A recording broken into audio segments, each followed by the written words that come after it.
The story begins with our protagonist, Takumi Iruma, who is summoned to another world and finds himself standing before the goddess Nolan, but the first thing she does is sincerely apologize because this was all a huge mistake. She explains that when a summoning spell is activated, it randomly selects a bunch of losers from Earth to be Isekaid. But Takumi's life was actually going pretty well, so he was meant to be excluded from the summoning. However, an error occurred causing him to be dragged here alone with all the others, and it's all because the Holy Sidonia Empire decided to recklessly activate the summoning spell. Since Takumi was never meant to be summoned, Nolan brought him up here instead, while all the other summoned heroes went straight to Sidonia. Takumi asks her if she can just send him back to Earth, since he was summoned by mistake, but unfortunately, she can't do that. She was so pissed off at Sidonia for using the forbidden summoning spell that she immediately patched it out of this world's magic laws so no one can move between worlds anymore. And that means Takumi is stuck here permanently. The process also kind of killed him,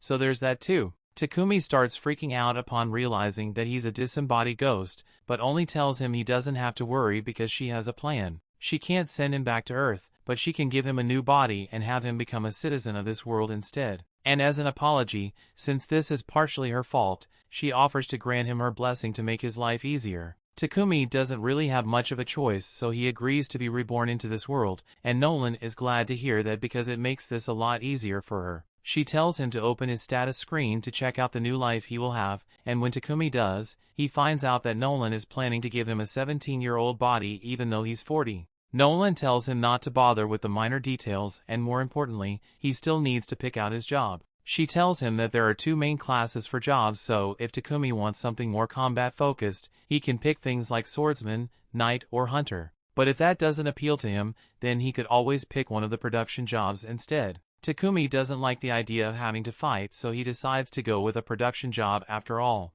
Nolan then proceeds to implant the job in his soul, along with a bunch of other bonus blessings, and sends him on his way, completely forgetting to give him a tutorial. Takumi crash lands in the middle of a forest, and after finally picking himself off the ground, he sees his reflection in the river and realizes that he really has become a different person and he doesn't have arthritis anymore. He decides to make the best of his new life and goes to look in the bag Nolan dropped off with him to see what's inside. In the bag he finds some food rations and some money, so it looks like he doesn't have to worry about starving for now. He then takes a look at his status screen and it looks like Nolan really hooked him up with all the useful skills he could ever need. He even has elemental magic, so he decides to try that out first to see if he can really use it. He opens his hand and calls out water ball, and just like that, a water ball forms in his hand. The other elements work the same way, so Takumi is easily able to use them on his first try, but now he has figured out how his magic works. He has to start thinking about his next move and decides to head for the nearest village. While walking,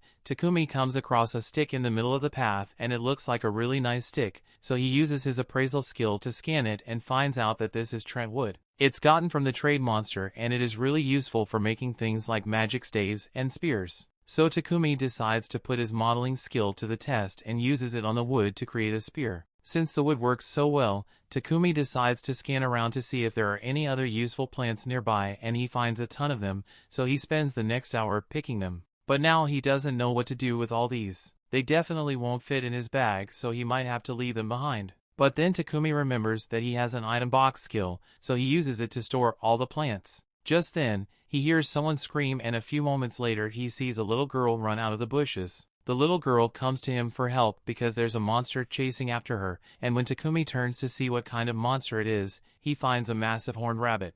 The rabbit charges at him and merely impales Takumi, but at the last second he freaks out and accidentally stabs the rabbit in the head, killing it instantly. He is shocked that a beginner like him was able to win against a monster like that, so he assumes it must be because of Nolan's blessing. But Nolan had nothing to do with it. It was just dumb luck. As a result of his fight, Takumi earns the job title of warrior, but he's not happy about it since he was hoping to avoid fighting altogether. But that's not really important right now since he still has to check if the little girl is alright. Molly says she's fine and explains that she was out here picking herbs, but she accidentally got too far from the board village and ended up getting attacked. Upon hearing her mention a village, Takumi gets excited and asks her if it's alright for him to come to the village. Molly tells him she'll show the way, but before that, she asks if he's planning on taking that rabbit with him since their meat is really tasty. Takumi realizes it would be a waste to leave it here, so he stores the rabbit in his item box, but immediately after doing so, he realizes that he just did that in front of Molly, even though he was planning to keep his item box skill a secret.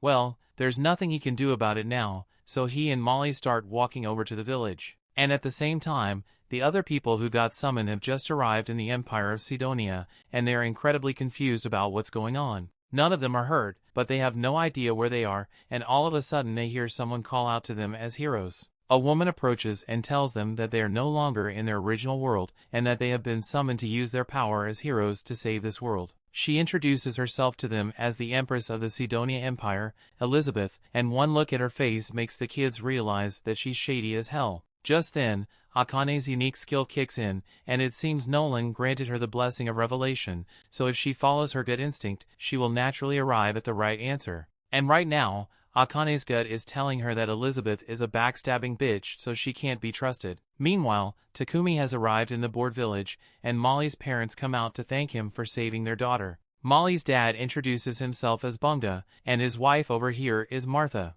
They think Takumi is a really responsible guy to have traveled so far on his own. And on that note, Takumi asks them if it would be alright for him to stay in this village for a while since he has nowhere else to go. They tell them he is welcome to stay, but unfortunately they don't have an inn in the village, so there's nowhere for him to stay right now. But they could always just build him a house though. All the villagers gather around an empty plot of land and are about to begin work, but Takumi wants to make himself at least somewhat useful, so he uses his earth magic to flatten the ground for the foundation. This is the first time he has used magic on such a wide scale, so he almost passes out from mana depletion. The villagers are all amazed that Takumi can use earth magic so easily, so Takumi asks if they think he just did something strange, but they tell him not to worry about it. Since he has taken care of the foundation, the rest of them get to work assembling his house for him. And by the next morning, Takumi's house has been completed. Thanks to his carpentry, blacksmithing, and sewing skills, Takumi was able to make a good set of furniture for himself. But there's something else he's been meaning to try out. He got a bunch of ores from the village blacksmith, Boron, so he wants to try using alchemy to extract the metal. He's got iron ore, silver ore, copper ore, and even some magic iron ore. So he starts off with the iron and tries to make an iron ingot from it. Normally this would require a large furnace and hours of work, but with Takumi's alchemy he can do it all at once, but it drains a ton of his mana in the process. His first attempt at ore extraction was successful and Takumi is really excited. So he wants to keep extracting as much as possible so he can make stuff with it later. A couple of hours have gone by, so Molly comes over to Takumi's house to bring him some dinner, but when she opens the door, she is shocked to find him passed out on the floor looking like he's been sucked dry. Takumi had overdone it with the ore extraction and nearly died from mana depletion, but Martha and Bunga gave him a recovery potion, so he's alright now and can keep practicing his alchemy, although they made him promise not to overwork himself anymore. Over time, Takumi extracted a bunch of iron, copper, and even a bit of gold too, so he was able to make a ton of useful tools with them. And once he was done with alchemy practice, he would spend time with Boron in the forge learning how to make all kinds of weapons. The play turns out really well, and once Boron is done making the sheath, it will be complete. Takumi's blacksmithing skill is now level 40, so he's done practicing that for now and decides to move on to something else. He goes over to Bunga and asks if he can borrow a couple of potions, and Bunga has no problem lending him some, but all the potions are basic so he won't get much use out of them. Takumi tells him that that's fine, since all he needs is a template for what a potion should look like. He's thinking of making some potions of his own with all those herbs he gathered in the forest, and Bunga is happy to support Takumi in any way he can, so he offers to buy some potions from him if he completes the first batch. Takumi thanks Bunga, and after he gets the basic potion, he starts working on his own version. He makes it with some hillcock leaves and water, and when he's done, he puts it in a glass jar so he can compare it to the one he got from Bunga. Both of them are blue, but the one Takumi made is notably more blue than the one he got from Bunga. Plus, it seems to have magic in it, but Takumi isn't sure if this is a success or not. He's going to have to test the potion himself to make sure it isn't harmful, but he doesn't want to end up dying if it turns out to be poisonous, so he decides to build up some poison tolerance. And the best way for him to do that is to eat whatever this is until he's about to die, and then use healing magic to cure himself. He's been doing this for a couple of hours now, and he feels like absolute shit. On the bright side, curing himself so much has granted him the purification skill, and that's definitely going to come in handy at some point. As Takumi is getting back to his feet, he hears a noise behind him and finds a massive boar staring him down. The boar clearly isn't friendly, so Takumi grabs his spear and gets ready to defend himself. But as the boar charges at him and he tries to use the spear, it shatters on contact, leaving the boar unharmed and Takumi without a weapon. He tries to use all the magic he has available to him, but none of them do any damage to the boar, so he's starting to panic here. And just when he thought things couldn't get any worse, he notices a poison spider behind him and it looks like it's getting ready to attack, so Takumi is completely cornered. However, instead of attacking him, the spider attacks the boar instead, causing it to miss Takumi. But the boar is still coming for him, so he has to think of something fast. So far, all of his physical attacks have failed, but there's still one thing he hasn't tried yet. As the boar charges at him again, he jumps into the air and at the moment of contact, he uses his alchemy skill on the boar's head and breaks it down. Thanks to his quick thinking, he managed to survive, and now that he's safe, he decides to go check on the spider since it helped him out earlier. The spider is in really poor shape after it got hit by the boar. He decides to heal it so it doesn't die, and afterwards he gets up so he can return to the village. But then he receives a notification telling him that he has successfully tamed the spider. He didn't realize it was even possible to take a spider, but he's hesitant to take it with him since the spider is considered a dangerous monster. However, the spider hits him with the cutesy eyes, so he decides to accept it as his pet anyway,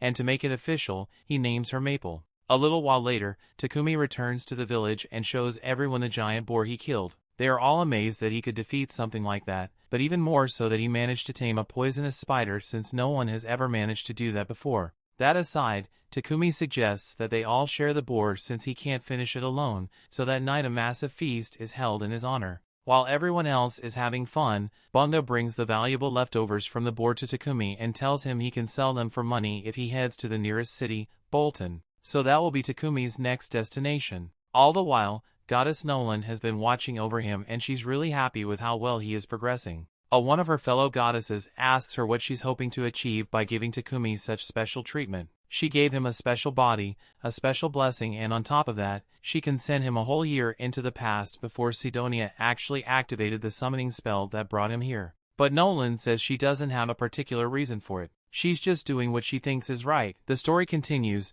We see one morning, Takumi finds himself tied up in bed, and he already knows Maple was the one behind it. Maple apologizes, but Takumi has been so busy lately that she felt really lonely and just wanted to get his attention. Takumi realizes he has been so focused on his work that he barely spends any time with Maple, so he decides to take a break from work for the day and play with Maple, which makes her really happy. Just then, Martha walks in to bring Takumi some lunch. It looks like something weird is going on between Takumi and Maple, but Takumi assures her that it's not what she thinks. Martha takes his word for it, but she can't help but notice that the silk Maple produced looks really nice, so she plans to milk Maple dry of as much silk as she can make. Later that day, Martha has successfully created a spider silk shirt, and all the ladies in the village are in love with the texture of the fabric. Takumi hadn't realized spider silk was such a hot commodity, so the ladies explain that spider silk is a luxury item, so only nobles ever get to buy it. Martha asks Maple if she could make some more fabric for her, so Maple starts squirting it out. But this is going to take a while,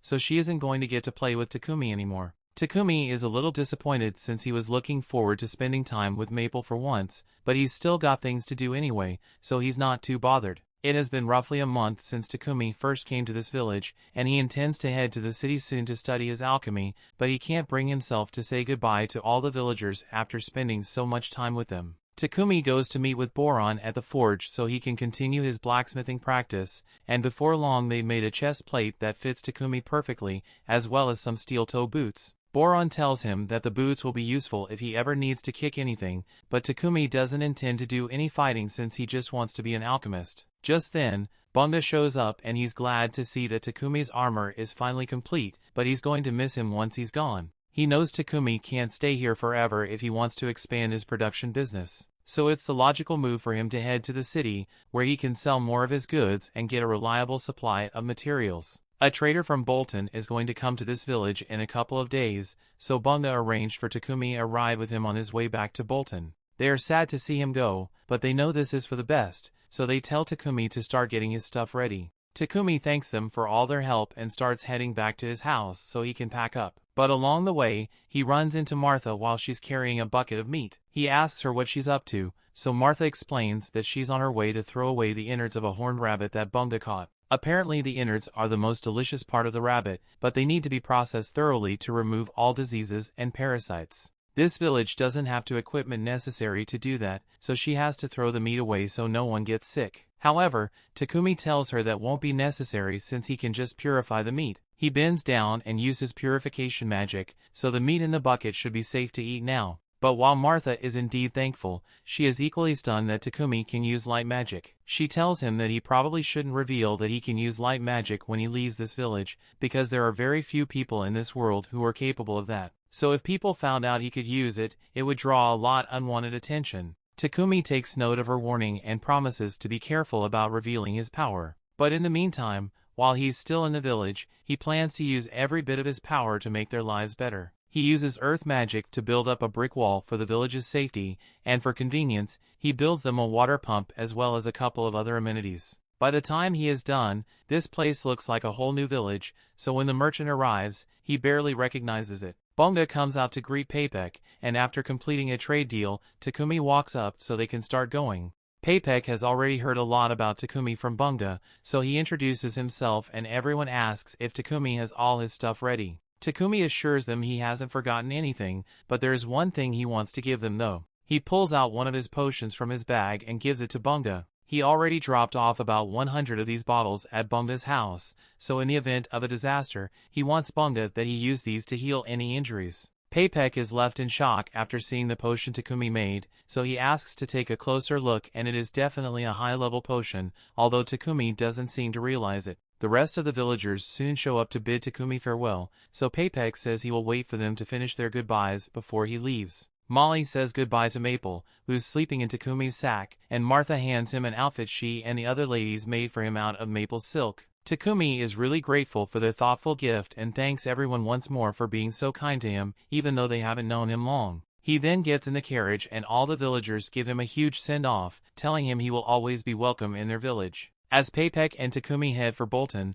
Paypek mentions that the people of that village seem to really love him. Even the others in the carriage can tell that Takumi was practically family to them, and such a goodbye really tugs at Heath's heartstrings. By the way, these guys are heading for Bolton as well, so the blonde guy introduces himself as Heath, the redhead is Riel, and the gloomy-looking guy over there is named Booger. They are all part of a C-rank party named Lion Fong, and they are currently acting as Paypek's bodyguards, although this region is pretty peaceful, so there isn't actually much for them to do. Riel notices that Takumi is holding onto his bag really tightly, so they ask him if something precious is inside and Takumi answers, saying his pet killer spider is sleeping inside. The group can't believe Takumi managed to tame a killer spider, so Riel asks to see it, but he's being really creepy about it, so Maple ends up head-butting him in the face. Takumi begins apologizing profusely for what Maple did, but the others tell him there's nothing to be sorry about since Riel deserved it. In fact, Heath wouldn't be surprised if Maple's encounter with Riel makes her fear all humans from now on. But that doesn't seem to be the case, since she seems to have taken a liking to Booger. While everyone starts fawning over Maple, Paypek calls Takumi to the front because he wants to talk about the potion he saw Takumi holding earlier. He asks if there are any more of those in stock, because if so, he would love to buy some. Takumi doesn't really mind selling Paypek the potions, but all of a sudden a horse stops and it looks like there's trouble with a foot. There is a horde of goblins surrounding the carriage for an attack, which is really bad news, but the others seem pretty excited since this means they finally get to do something. So they tell Takumi and Paypek to sit back and let them do all the work as they step out onto the field. There are roughly 20 goblins out in the field, so they are pretty confident they can handle this and start fighting. Riel shoots some down with his bow, while Booger and Heath attack the rest with their mace and axe. Overall, it doesn't take long for them to wipe out all the goblins, so once they are done, they get to work dissecting the goblins so they can collect the magic stones. And from what Maple has seen so far, she really likes Booger. She hates Riel and she doesn't really care about Heath. Shortly after, everyone got back on the carriage and their journey continued for the next 3 days until they finally arrived in Bolton. Once they enter the city, the members of Lion Fong head to the Adventurers Guild to report the success of their bodyguard mission. And Takumi follows them there, since he needs to register with the guild to stay in the city. He would have preferred to register with the Alchemist Guild, but there isn't one here, so he's going to have to become an adventurer instead. The receptionist, Hans, tells Takumi that he can just use the Adventurer Guild card as his identification, and as long as he does his simple quest once every month, it won't expire at all. Takumi ends up registering as an adventurer and also presents Maple as his pet. After all the registrations are complete, Takumi heads to Paypek's trading company to work on a deal for the potions. He has roughly 103 different potions in stock, and all of them are of extremely high quality. So Paypek is prepared to pay 10 silver coins for each healing and stamina potion, and 50 silver coins for each mana potion. Takumi does some quick math in his head and realizes that he would make over 7 million yen from this single deal. He thinks that's way too much money, but on the contrary, Paypek informs him that he could have made a lot more money if he already had a reputation as a producer. On that note, since Takumi intends to become a producer in this city, Paypek recommends that he get a house with a workshop attached for convenience reasons, but Takumi hadn't even thought about where he would be living once he got here. Paypek decides to help him out a little and calls for his assistant Thomas, so he can show Takumi a good property with an affordable rate. However, when Takumi finally sees the house, it looks way more like a mansion, so he doesn't think he can afford it. Thomas assures him that the mansion is quite affordable, and he can guarantee that there are no ghosts here, so he won't have to worry about that. Takumi spots the workshop connected to the house and he starts considering the purchase since this place would be really accommodating for his work, and he can afford to pay for it since he got a lot of money from selling those potions to Paypek. After a little deliberation, he eventually decides to pay for the mansion, so he tells Thomas he'll take it. Thomas is glad to hear that and says he will get started on the paperwork immediately. So Takumi can move in tomorrow if he wants, but as they are walking through the city streets, Takumi smells something foul in the air. Thomas can tell that the smell is bothering Takumi, so he explains that the foul stench is coming from the sewers. Rich people have magical purifiers to clean their sewage, but the main city sewers have no such luxury. Magic purifiers are really rare since they are only found in ancient ruins and dungeons, so they are too expensive to implement in the city sewers. Some priests are periodically hired to manually clean the sewers with purification magic, but the sewers are still filthy most of the time. The next day, Takumi and Maple move into their new house, and the first thing Takumi wants to do is find a solution to the sewer problem. He gets a piece of quartz and clay from Paypek's company, and after using magic to shape it, he uses fire magic combined with space-time magic to bake it quickly. After doing that for a while, Takumi's mana was completely drained, so he had to drink a couple of mana potions. But on the bright side, he did manage to complete his creation, a modern toilet. Just then, he hears Paypek screaming from his living room, so he comes out to check what's going on and finds Paypek wrapped head to toe in Maple's silk. Takumi asks Maple why she would do such a thing, but she thought Paypek would find this to be fun. In her defense, the comforting feel of her silk does put Paypek to sleep, but that doesn't make it right. So Takumi sincerely apologizes for Maple's actions. Paypek tells Takumi it's alright, but getting swaddled so suddenly it'd scare him a little, so he needs to use Takumi's restroom real quick. However, as soon as he enters, he comes back out and starts asking what this marvel of technology is. Takumi comes over and explains that this thing is a toilet. He attached it to a magical purification device so it automatically cleans itself once you're done with your business. Basically, after you take a dump, it uses purification magic to break down your shit into inorganic materials, and then that gets flushed down the drain. The system makes sense to Paypek, but the only way someone could possibly have made such a thing would be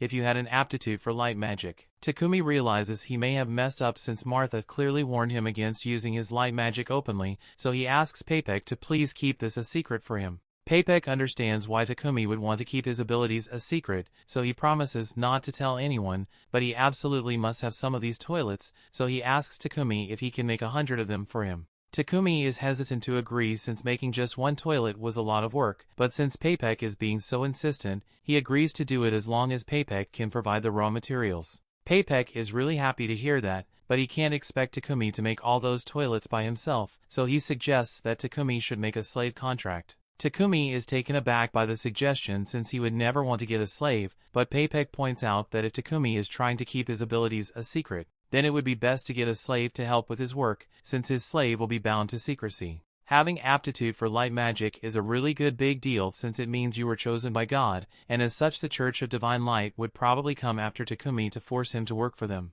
They make a lot of profit by monopolizing purification magic, so Paypek doubts they would be happy to learn that commoners can have access to cheap purifications through Takumi's toilets. But Paypek or he has an idea of how to get around the church, so Takumi doesn't need to worry about it for now. The most important thing is making sure that the church doesn't find out about his light magic. That's why getting a slave would be the best option for him, but Takumi is strictly against slavery, so he says he will just do all the work by himself. Just then, his guild card begins glowing, so Takumi takes a look at it, and it displays a message saying he needs to complete a verification quest to maintain his status as an adventurer. So it looks like he won't have time to make the toilets by himself after all, so he caves and agrees to buy a slave. Paypek takes Takumi to the Mulan Trading Company, since they are the most ethical slave traders around. Paypek goes off to talk with the owner so he can get Takumi a good deal, and in the meantime, Takumi heads out into the garden because it looks pretty. There he finds a beautiful elf girl sitting on a terrace, but the second she sees Takumi, she tells him to get out of here. The story continues. We see Paypek introduces Takumi to the owner of the slave trading company, Mulan, and tells her that Takumi is interested in purchasing a slave from her. Although he mentions that Takumi was really reluctant about the idea of purchasing a slave, Mulan asks him if there's a specific reason for this. So Takumi explains that in the land where he comes from, selling and buying people was abolished long ago, so doing it here doesn't sit right with him. Mulan can understand Takumi's concerns, but she assures him that in this nation, at least, the rights and privileges of slaves are preserved to some extent. Basically, it works like this. The owner pledges to respect the slave's basic rights, providing food, clothing, and shelter, while the slave pledges to fulfill their duties. Said duties are clearly laid out in the contract for the slave, but aside from that, the contract also makes it impossible for either the master or the slave to cause lethal harm to one another. Takumi is quite pleased to learn this since it means the slave contract is pretty much a regular job with some rules attached.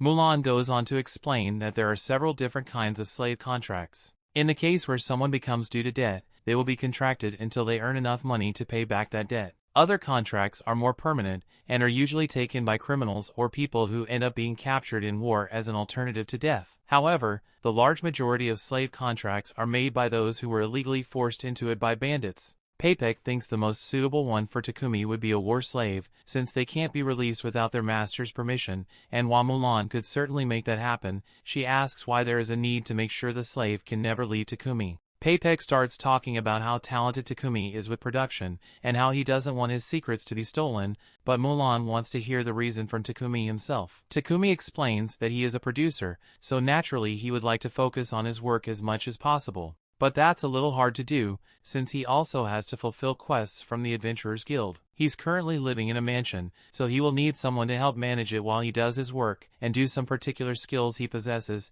He would like to make sure his slave can't tell anyone about him. Additionally, since he will be taking on quests from the Adventurers Guild and harvesting ingredients himself, he also needs his slaves to be a capable fighter so they don't get hurt when they accompany him. Mulan realizes that Takumi has no ill intentions, but there's no way she's allowing him to force a single slave to do both housework and combat, so she'll only work with him if he agrees to buy 2 separate slaves instead. That being said, she knows someone who would be perfect as Takumi's housekeeper, so she calls for Maria to come into the room. Maria was forced into slavery as a child and has been trained in reading, writing, math, and general housekeeping, so she'd be a good fit for the job. Maria says she can handle the housework of a mansion all by herself, and Takumi is glad to hear it. But Maria can tell that he's deep in thought, so she asks if something is wrong. Takumi tells her he's just a little confused since he doesn't understand why no one has bought yet Maria, considering how cute and capable she is. Maria gets all embarrassed by Takumi calling her cute, so he apologizes since it might have been inappropriate to say.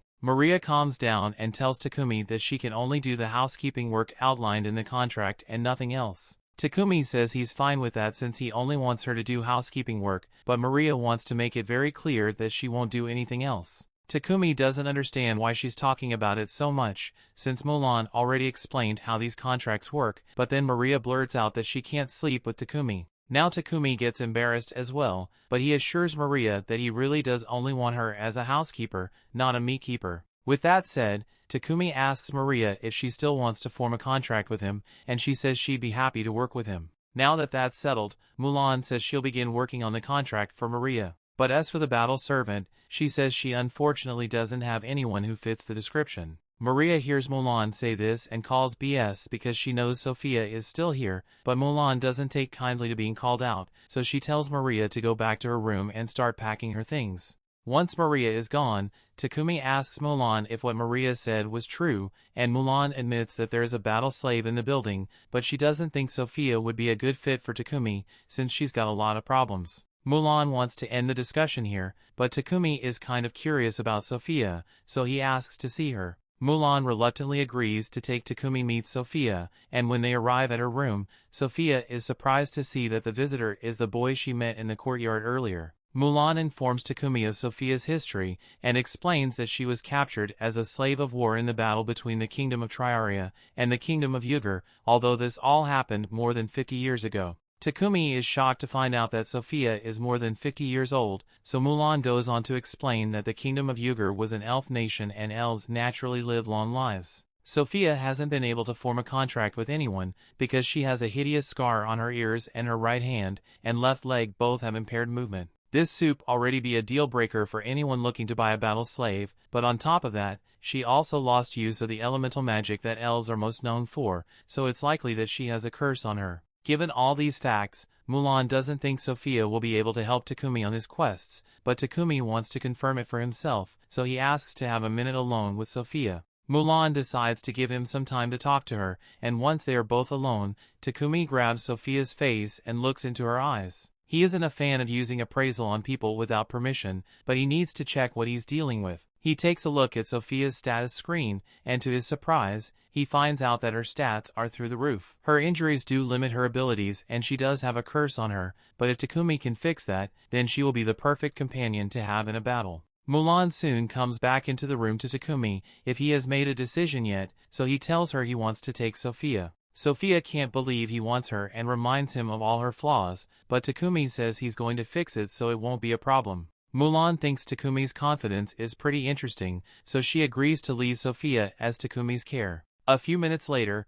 Mulan finalizes the terms of the contract, so the final step is to execute it. The three of them gather together, and Mulan uses magic to bind them to the terms of the contract. So once she's done, Maria and Sophia officially become Takumi's slaves. Maria thanks him for purchasing her and promises to work hard to live up to his expectations, and so does Sophia. The three eventually return to Takumi's house, and as soon as he opens the door, Maple comes jumping out because she's excited to see him again. Both Maria and Sophia are worried for Takumi's safety, so Sophia is about to attack Maple. But before she does, Takumi stops her and explains that Maple is actually his pet, Killer Spider. The two find it strange, but they decide to just act like it's normal, and a little while later, Takumi shows them to one of the empty rooms in the mansion. Sophia and Maria really like it, so Takumi tells them that Sophia can have this one, and Maria can take the room next door. Neither of them can believe that Takumi is willing to give them their own rooms, but it's not like he's using the rooms anyway,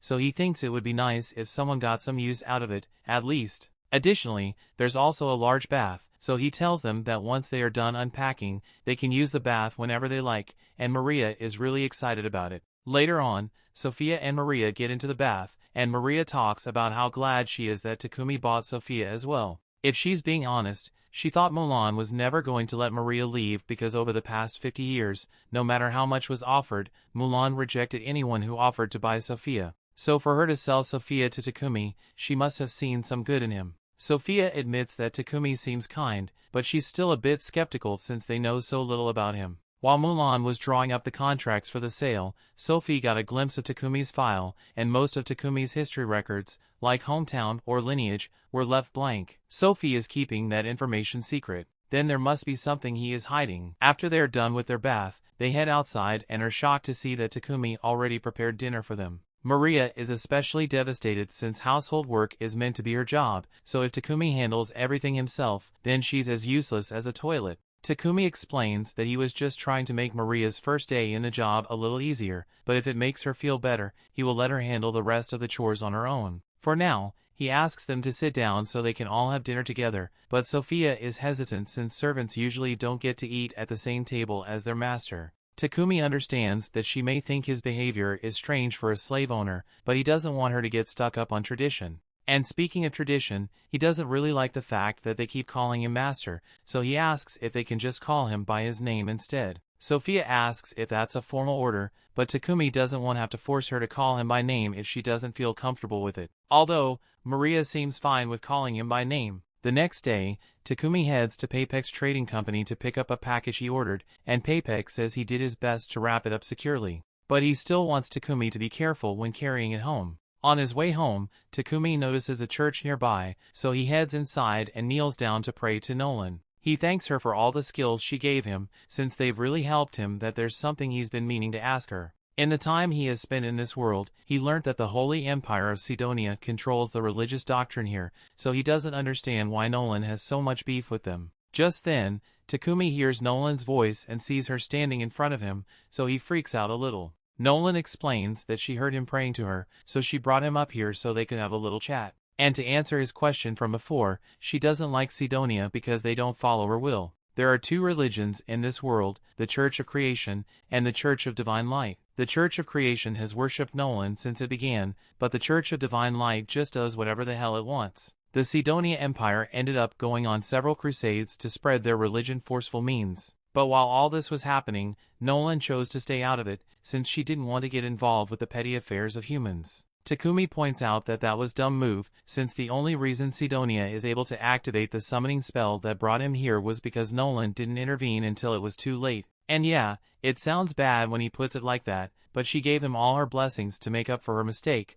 although there is something she needs to tell him. Most of her blessings will remain with him forever, but there is one that will fade away, and that's the unusually great luck he has been having recently. She basically gave him a beginner's tutorial by allowing him to meet such nice and helpful people, but soon he will end up meeting people with sinister intentions. So from now on, the results of his actions completely depend on him. A little while later, Takumi returns home, but as soon as he walks in the door, he trips over Maple, who is really excited to see him. Both Sophia and Maria come to check on him, but when Sophia tries to help pick up the package Takumi brought, he quickly stores it in his item box to stop her from touching it. He then gets up and says he's going to do some work in his workshop, so they shouldn't bother him for a while. But Sophia is incredibly suspicious because that package had high-grade magical wrapping paper on it, so it must have been something dangerous. She follows Takumi to his workshop to see what he's up to, and she's horrified to see him dipping a knife in poison and cutting himself with it. He immediately heals himself afterwards,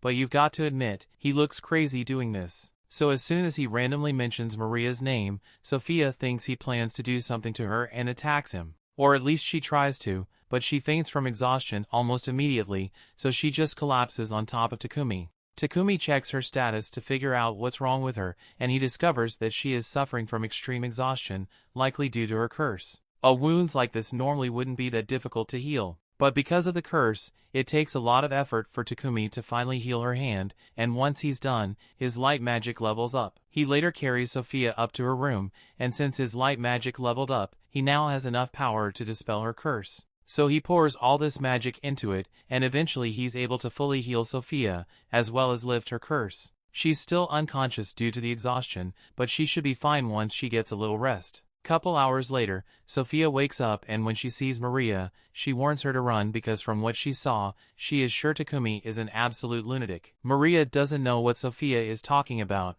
but she's sure that Takumi is a good person more than ever before. She holds a mirror up to show Sophia what Takumi did for her, and she is shocked to realize that her body has been healed and her magic has returned. She heads outside to talk to Takumi about it, and he confirms that he did get rid of her curse. It took a lot of pain and hard work to level up his skill, but he tells her she doesn't have to worry about it, since he already promised to heal her. Sophia realizes that she had completely misjudged Takumi, so she kneels down and pledges to serve Takumi for the rest of her life for the kindness he has shown her. The story continues. We see the next morning, Takumi heads to the library to see if he can find any information about alchemy, but it turns out that the entire library only has 4 books on alchemy. Takumi is confused and wonders why alchemy isn't more popular when it's so simple to understand, but in reality it isn't easy at all. All the alchemy texts available are written in this world's ancient language, so the only reason Takumi can understand any of what's written here is because Nolan gave him a blessing that allows him to understand every language in this world. Later that day,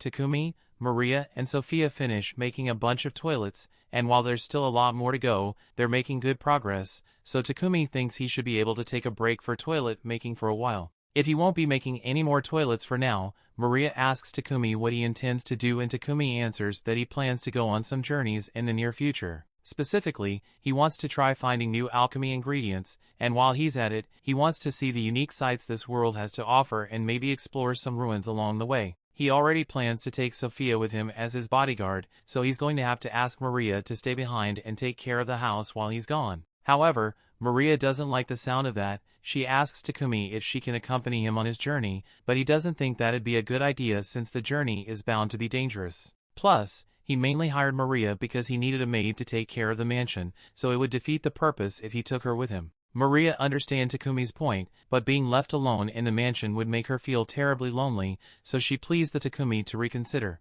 Takumi would feel bad about leaving Maria all alone, but before he makes any decisions, there's something he needs to check, so he grabs Maria's face and uses appraisal to check her stats. And unexpectedly, Maria is pretty stacked. Don't get me wrong, she's not overpowered, but she could definitely handle herself in a fight, so Takumi agrees to bring her along for the journey as long as she's sure she can handle. Sophia says she's willing to teach Maria how to use magic and fight to make sure she is ready for any possible threats, and Takumi likes the sound of that, so he asks Sophia to train both him and Maria. Since they've decided that Maria will be joining the expedition, Takumi thinks it's about time he starts making equipment for everyone. So to start, he asks Sophia what kind of weapon she would like. Sophia doesn't hesitate and begins listing off an entire arsenal of weapons she would like, but that's to be expected since she is an experienced warrior. Maria, on the other hand, doesn't know much about weapons, but she did receive a little short sword training from Mulan, so she tells Takumi that a set of battle knives will be fine for her. However, Sophia points out that having only battle knives will put Maria at a disadvantage when it comes to reach, so she should probably get a spear as well. Maria doesn't know how to use a spear, so Sophia offers to give her a quick training bondage to show her the basics. And while they do that, Takumi begins working on the weapons. Doesn't take him long to finish crafting all the blades, but it drains a ton of his mana, so he has to drink a mana potion to recover before he can continue. The final step for the blades is for Takumi to cast an attack and auto-repair enchantment on them, so he doesn't have to perform maintenance as often, and once that's done, the blades are finally complete. Now he's going to move on to the handles, but since Maria requested for battle knives, she's going to need a sheath for them. And even though Takumi is a gentleman, he's still a man of culture, so imagining Maria's thick thighs with knives on them nearly makes him pass out. Moving on, the next thing he needs to make is the armor for the girls, but rather than simply asking them to let him measure their sizes, Takumi has a much better idea. He opens up his item box and pulls out 2 life-size dolls of Maria and Sophia he had already made with his Appraisal X skill, but don't ask why he made them though. As for the armor itself, Takumi plans to make it using maple silk and some of the hide he got from the armored boar. And when it comes to the design, he's never had the chance to make armor for others before, so he decides to let his mind run wild and try out all his outfit fantasies with those dolls. After several days and several redesigns, Takumi finally gives the armor to Maria and Sophia, and it looks great on them. He asks the two if they like it, and both are honestly surprised by how well it fits, despite the fact that Takumi never asked for their measurements. It's almost as if he had duplicates of them that he could test the outfits on, but that would be crazy, right? Takumi changes the subject before they start getting suspicious, and asks them what they think of the weapons he made for them. Sophia pulls out the sword Takumi made for her and she says it feels perfect. The same goes for Maria as she tests out her battle knives and she is grateful for the equipment he made for her. There's one more thing Takumi made for the two of them, so he pulls out some rings and tells them it should help with their magic casting. Sophia and Maria accept the rings,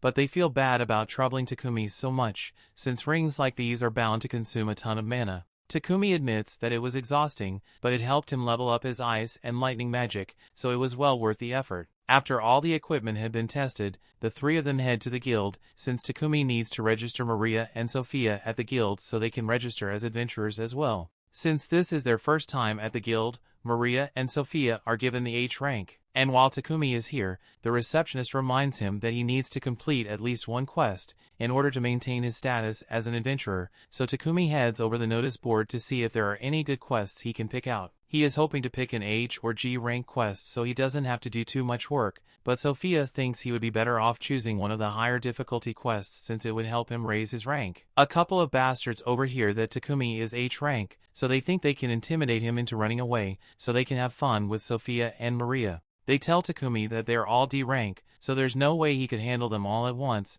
and they have no problem with beating up a random guy for fun. Maria is about to step in and knock some sense into these idiots, but Takumi stops her and says he will handle it himself. He's absolutely terrified, but these guys not only disrespected him, but more importantly, they disrespected his friends, so he can't back down. The D-rank guys are offended that an H-rank noob like Takumi thinks he stands a chance against them. So the guy with the pot belly tries to punch him with all his might and Takumi just lets it happen, but the only one who gets hurt is the D-rank guy because he broke his hand with that little stunt. All of a sudden the guildmaster Barak shows up, and he demands to know what happened here because fighting is prohibited in the guild. At first he thinks Takumi is to blame for all the commotion since he is completely unharmed and the other guy has a broken arm, but Maria tells him Takumi did nothing wrong. The receptionist also backs up their story and explains to the guildmaster that all Takumi did was take a punch to the face. The guildmaster still wants to get to the bottom of this, so for now he asks someone to drive the potbelly guy away and tells Takumi and his party to come with him since he has a few questions to ask. He believes that Takumi was just defending himself, but he doesn't understand how he did it and would like an explanation.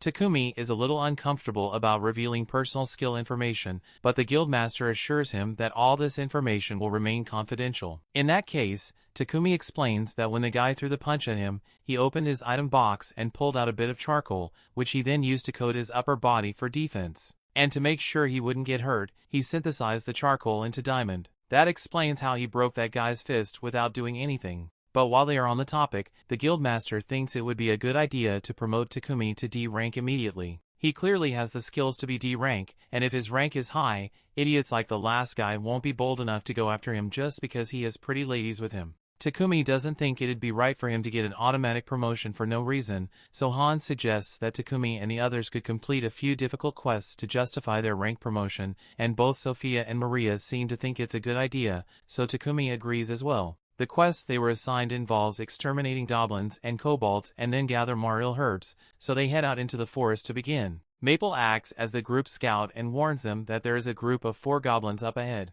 Sophia takes the initiative and volunteers to handle the first 2, so she dashes forward and cuts them down in one swing. The remaining 2 are tripped up by Maple's web, and once they fall to the ground, Maria and Takumi stab them through the neck. Takumi is glad they are doing so well against the monsters, but with that said, they've been encountering way too many monsters out here. They've already killed nearly 100 goblins and kobolds, so Sophia thinks there must be a monster encampment nearby. And if that is the case, then there is likely also a goblin general there. A goblin general is an C-rank monster, meaning it would usually require at least 5 D-rank parties to defeat it, but with Sophia's spirit magic, Maria's earth magic and Takumi's elemental magic, she is confident that they should be able to beat it. Takumi still feels a bit uneasy about taking on such a challenge, but since Maria and Sophia seem so confident in their strength, he's willing to go along with it. Not to mention they still got Maple on their side, but all of a sudden, Maple tells Takumi she's about to evolve soon, so she can't fight anymore. Takumi understands and opens a pocket dimension so she can rest inside. But just like me, Sophia and Maria have many questions, like when the hell did Takumi learn to create pocket dimensions? Takumi brushes it off like it's normal and says this is just one of his skills, but more importantly, since Maple can't fight with him anymore. Takumi warns the others that they won't have as much support as they initially thought, but Sophia still thinks they can pull it off. They soon arrive at the goblin camp, and after a little reconnaissance, Sophia concludes that there are around 400 goblins here. Takumi asks her if they really have to fight all those goblins, and normally they would, but Sophia's reconnaissance also revealed that there are no humans in the area, so they are free to blow this place up with magic. The 3 of them prepare their strongest attack spells, and all at the same time they unleash hell on the goblin camp. By the time they are done, almost all the goblins have been killed, so the only ones left are the goblin general and a few of the goblin knights. Sophia says she will handle the goblin knights, so Takumi is left to deal with the goblin general, and rather than fight it with his spear, he opts to just set it on fire to finish it off. Once they finally confirm that all the goblins are dead, they gather all the magic stones and return to the guild, but the 3 of them are absolutely exhausted from all that work. Han can hardly believe that they managed to complete their quest and even took down a goblin general in only half a day, so he asks them to come to the meeting room for a minute because the guildmaster wants to see them.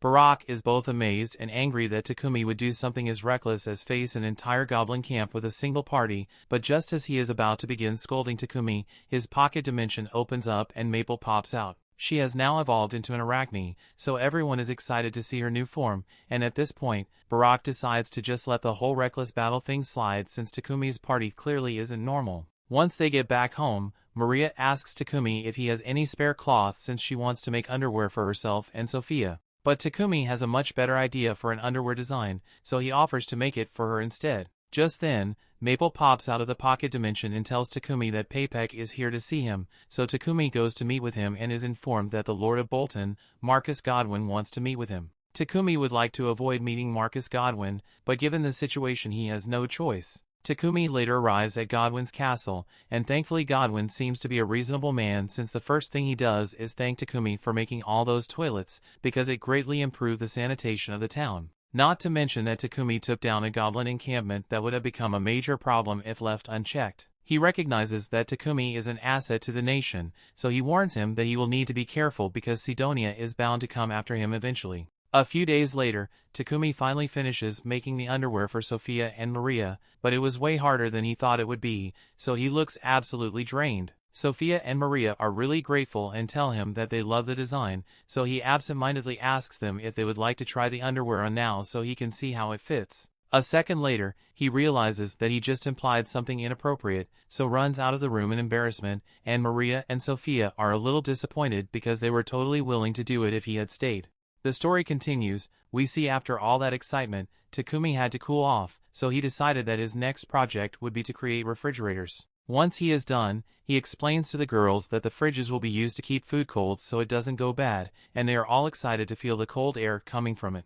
To create the fridges, Takumi synthesized iron, chromium, and nickel into stainless steel, and then he added a magical device enchanted with cooling magic. But unfortunately, his fridge can't run Halo. Even so, Maria thanks Takumi for it, since she can now cook with fresh ingredients whenever she wants. Takumi intends to give one of the fridges to Maria, and the other two will be sent over to Papek so he can sell them. And once that's done, Takumi plans to move on to his next project. Sophia asks him if he's going to be making something new again, but actually Takumi is thinking about making some adjustments to their equipment. There are a few things he has been wanting to tweak ever since their fight with all those goblins, and since they'll be traveling soon, Takumi wants their gear to be as good as possible, so he'd like to make a set out of mithril and adamantite. Takumi heads to the guild to ask Hans if there are any blacksmiths around who know how to work with adamantite and mithril, but the metals are really rare, so there aren't many people who fit that description. If Hans had to guess, the only people who would be able to handle it are the dwarves from Namstal,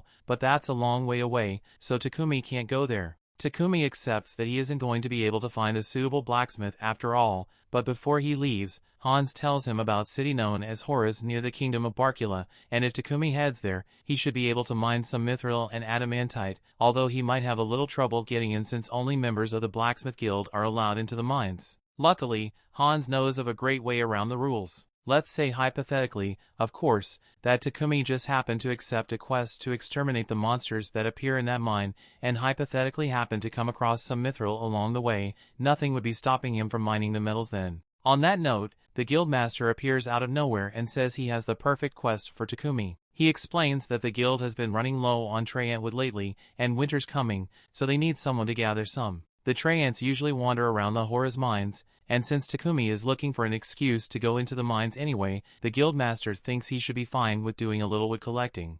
Additionally, since Takumi is heading there anyway, the guildmaster wants him and his party to escort someone, but this is starting to sound like a lot of work. Takumi has never handled an escort mission before, so he asks why the members of Lion Fong can't do it instead. The guildmaster explains that Lion Fong is currently out on a separate mission, so they can't do it, and Takumi is the only other person he can ask. Takumi eventually agrees to take on the escort mission, but he still doesn't know much about the route to Horus, so he asks Hans how long it takes to get there. Hans tells him it takes 7 days if you go by horse-drawn carriage, but it'll only take 4 days if you use a monster horse instead, since they are twice as fast as regular horse. Takumi thinks the monster horse is a great idea, so he asks if he can take one of those, but unfortunately, Riel shows up to tell him that all the monster horses are already being used by Lion's Fong. Hans is surprised to see Riel back so soon, but Riel says he and his party aren't done with their quest yet. He just happened to kill a black buffalo along the way, so he came back to drop it off before it went rancid. He's gotta head back out in the morning so he can catch up with the rest of Lion's Fong,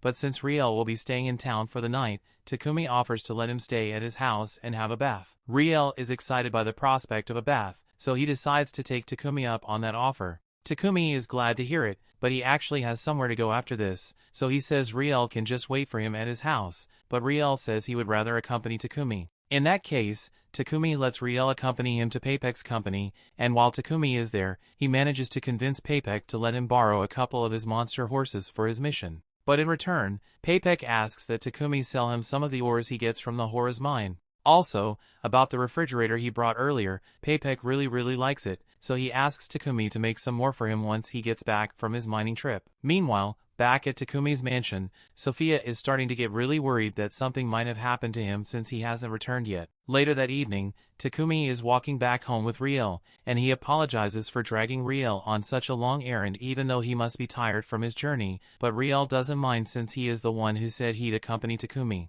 Just then, Riel senses someone watching him and Takumi with great hostility. Riel can already tell that he can't beat this person with the equipment he has on hand, so he grabs Takumi's hand and starts running. However, the assailant swiftly catches up to them and kicks Riel across the face. She then reveals herself to be Sophia, and she is convinced that Riel must have been trying to kidnap Takumi, so she is prepared to cut him down without question. However, before she could kill Riel, Takumi jumps in front of him and tells Sophia she has the wrong idea about the whole situation. After explaining what's going on, Sophia kneels down to sincerely apologize to Riel for nearly killing for no reason. Riel is alright, so he forgives Sophia, but he has a lot of questions he wants to ask Takumi after this, and the list of questions only gets longer when they finally get to Takumi's house and Riel finds more cute girls there. He asks Takumi what's going on, so Takumi explains that he needed a maid to take care of a house and someone to guard him, so he hired Sophia and Maria. And then there's Maple, who happened to evolve at one point. Riel is excited to see Maple again in her new form and Maple remembers him, but she still doesn't like Riel though. Riel falls to his knees in defeat because both Booger and Heath already have wives, and even Takumi has 2 girlfriends while he is single. Takumi corrects Riel and tells him that he isn't dating either Sophia or Maria. After hearing this, Riel takes the opportunity to shoot his shot and asks Sophia if she considered going out with him, but she immediately turns him down, and so does Maria, so Riel is once again left defeated. A little while later, as Riel is crying in the bath, Takumi talks to Maria and Sophia about the mission he accepted so he can go mine some mithril and adamantite. Sophia thinks it's a good idea since Trayant wood is a precious material and everyone else is on board, so Takumi says they will head out in 3 days' time. The next morning, Riel leaves to rejoin the rest of Lion's Fong, and once he is gone, Takumi decides to begin working on some new equipment for his party's Trayant hunt. He gets himself a magic-draining tungsten carbide sword, and it is already a great weapon, but it's too big to use as it is now, which is why Takumi plans to break it down. He tries using his alchemy skill on it, but the sword seems to be resisting him, so it takes a lot more effort than usual. But eventually Takumi is able to break the metal down and make 2 separate blades with it. The blades drain the mana of any opponent who is cut with it, so Takumi is happy with the results, although it left him totally drained. 3 days later, Takumi and the others meet with Papek to collect the carriage he promised to give them, and the guy the guildmaster asked them to escort is already waiting inside. So Takumi goes to talk to him, and the man introduces himself as Gambo. The group sets out, but along the way they have to stop by a field, so Takumi and the others can hunt their Trayants. As they enter the forest, Sophia spots a Trayant trying to blend in with the other trees nearby, so she points out to Takumi and he charges forward to eliminate it. The Trayant tries to attack Takumi in the process, but Sophia and Maria have his back, so he is easily able to chop it down. However, that was just one Trayant, so they've still got an entire forest's worth to take down. They'll take too long to kill each Trayant individually, so Sophia suggests that they should use magic, and it seems to be working really well. However, they are soon confronted by an Elder Trayant, and no matter how much magic they use to attack it, it keeps regenerating. The only way to finish it off is to cut down its main body in one go, so Sophia tells Takumi to coat his sword in fire and attack while she and Maria provide cover. Together they are finally able to take down the leader Trayant, and that's it for their Trayant hunting so they can continue with their journey into Horus. Upon arriving in Horus, they head to the local adventurers guild, and their Gambo points out a quest that says it needs people to exterminate the mole monsters in the mines. These moles eat ores, so they are considered a serious threat, and if they take this mission then they will be allowed to enter the mines. A little while later, the group is mining in the mines and they get really lucky because it doesn't take long for them to find some mithril and adamantite ore. However, the ores attract some monster moles from the ground, so they have the array to fight. Before the mole surfaces, Takumi thinks about it for a second and comes up with a great idea,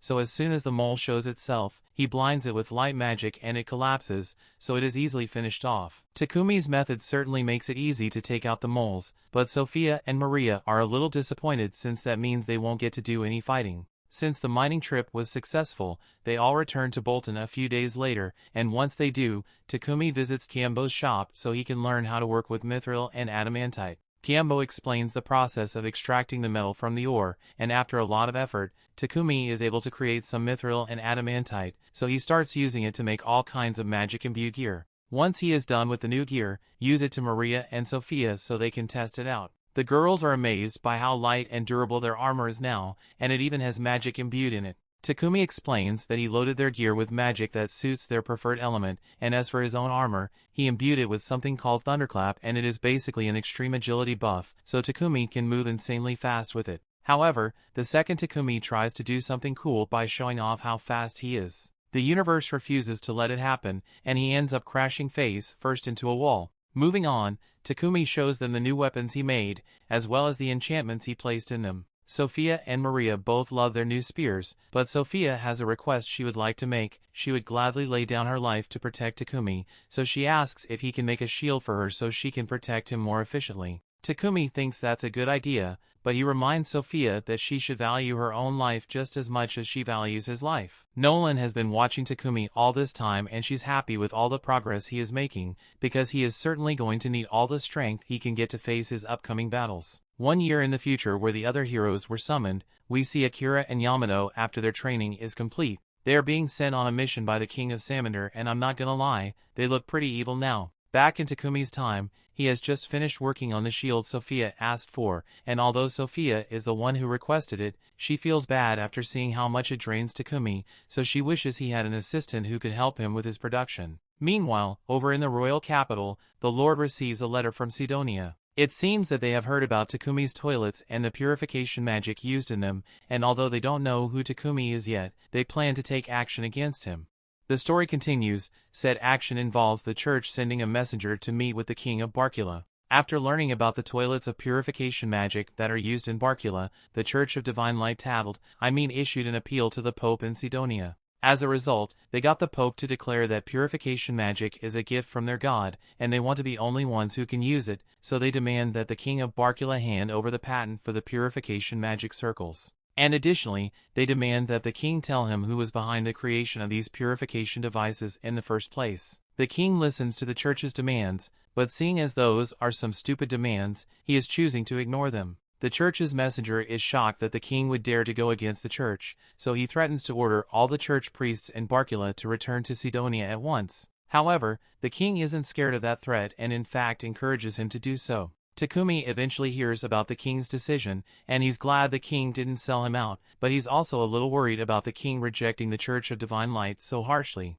Sidonia's church is bound to turn against the kingdom of Barkula, and Takumi would hate it if such a big conflict were to start because of him, but Paypek tells him there's nothing to worry about. After all, the Church of Divine Light isn't the only religion that exists in this world. There's the Church of Divine Light, and then there's the Church of Creation, but even though the Church of Divine Light's influence is far spread, there are still a lot of followers of the Church of Creation in this country, so the Church of Divine Light won't be missed. On top of that, the priests of the Church of Creation administer recovery magic to anyone in need, but the Church of Divine Light charges hefty fees for any holy magic. The Church of Divine Light is backed by Sidonia, so Takumi is probably going to have to avoid them from now on, but is what it is. Anyway, the reason Paypek came to see Takumi today is because he presented Takumi's toilet and refrigerator to the king a while ago, and the king was so impressed that he asked Paypek to bring Takumi to meet him. Takumi is a little wary of meeting someone as important as the king, but Paypek assures him that the king isn't ordering him to do it, so he has the right to refuse if he wants,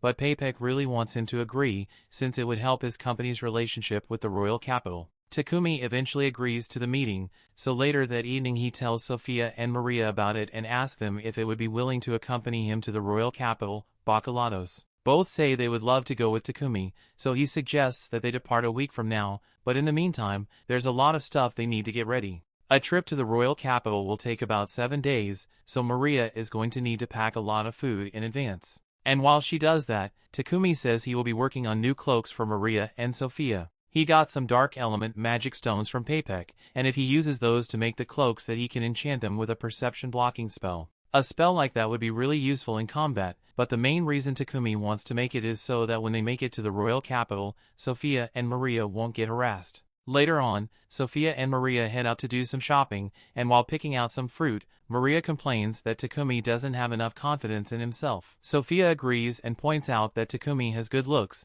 has an amazing talent for alchemy, and an incredible knack for invention. She continues listing off all of Takumi's good qualities, but Maria notices how enthusiastic Sophia is when she talks about Takumi, so she gets the feeling that Sophia might be in love with him. Sophia denies having such impure thoughts and says she only loves Takumi as her master, but Maria knows there's a love story in there somewhere. Meanwhile, Takumi is back at the church in town and kneels down in front of the statue of Nolan to pray to her. Before long, light begins to shine down on Takumi, and he finds himself up in Nolan's domain, where she warmly greets him. It's been a while since she last saw Takumi, and she heard about his invitation to the royal capital. So if he's here to pray for safe travels, then he should have brought an offering for her. Takumi tells her that he's just here because he has a few questions he wanted to ask her. The goddess that the Church of Divine Light worships is called Anat, so first he asks Nolan if there's really another goddess besides her. Nolan asserts that she is the only real goddess here, but if that's the case, then Takumi asks what Anat is meant to be.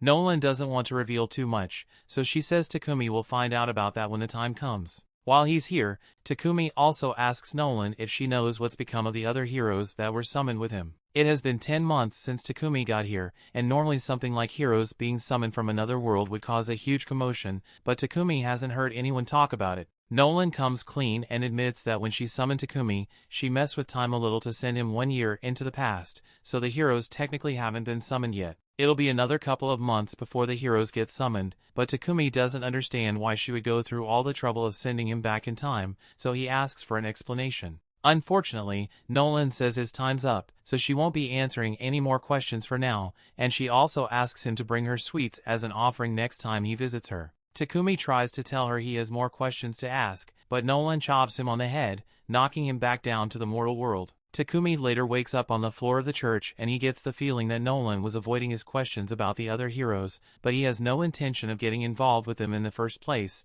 so it doesn't matter. He then heads back home to finish up those new cloaks he wanted to make for the girls, and once he's done, gives it to them. Both Maria and Sophia love the designs and Takumi is glad to hear it, but there's something else he wants to work on before their trip. He leads both of them to his workshop and shows them that he plans to make a carriage for himself. Since they've been traveling a lot recently, he feels like it would be more efficient to make a comfortable carriage for them to use, rather than having to borrow one every time. However, even if he can make his own carriage, he still doesn't have a horse, so he's going to need to borrow one from the guild. Maria tells him there's no need for that, since they can just get one of those too. The Forest of Death outside Bolton has a ton of monsters in it, and if they search long enough they'll probably find a unicorn or drake horse, which would be way faster than a regular monster horse. Maria seems really excited about going out to catch a horse, but Takumi can't help but feel a little nervous. They eventually head out in search of a horse, and while on their way into the forest, Takumi asks Sophia if drake horses are significantly faster than the monster horses they get from the guild. She confirms this and tells him that a drake horse possesses speed, stamina, and durability that far exceeds that of a regular monster horse. The drake horses look pretty much the same as regular horses, but they have a huge rhino horn and dragon scales along their body, so it should be pretty easy to spot if they come across one. Just then, Maple calls out to the three of them and says they should hurry up so they can find a horse already. Maple is clearly very motivated, but that's just because she's excited to get a new friend once Takumi forms a familiar contract with the horse. However, before the others could catch up to Maple, Sophia senses a monster nearby, so she readies her sword. But as a bush wolf jumps out of the bushes, it just runs past them instead of attacking. Takumi proudly states that the wolf didn't see them because of their anti-perception cloaks, but while Sophia is certainly impressed by the effectiveness of the cloaks, she thinks it might be a good idea to take them off so they can actually fight some monsters. A few moments after taking the cloak off, Sophia manages to slay a boar in a single blow. Maria thinks this is great since she can prepare the boar meat for them to use on their trip. Maple is getting impatient and tells everyone to hurry up already, but then Takumi notices a dead tree on the ground, and he could really use the wood since he's making a carriage, so he and Sophia get ready to begin cutting it up. Now Maria is busy with the meat and Takumi is busy with the tree, so Maple gives up on waiting for them and decides to go ahead by herself to find a horse. While making her way through the forest, Maple notices that there are a ton of dead tree in the area, so she wonders what could have done something like this. As she heads further into the forest, she eventually comes across a drake laying on the ground and it looks like it's in rough shape. Maple approaches it and asks if it's wounded.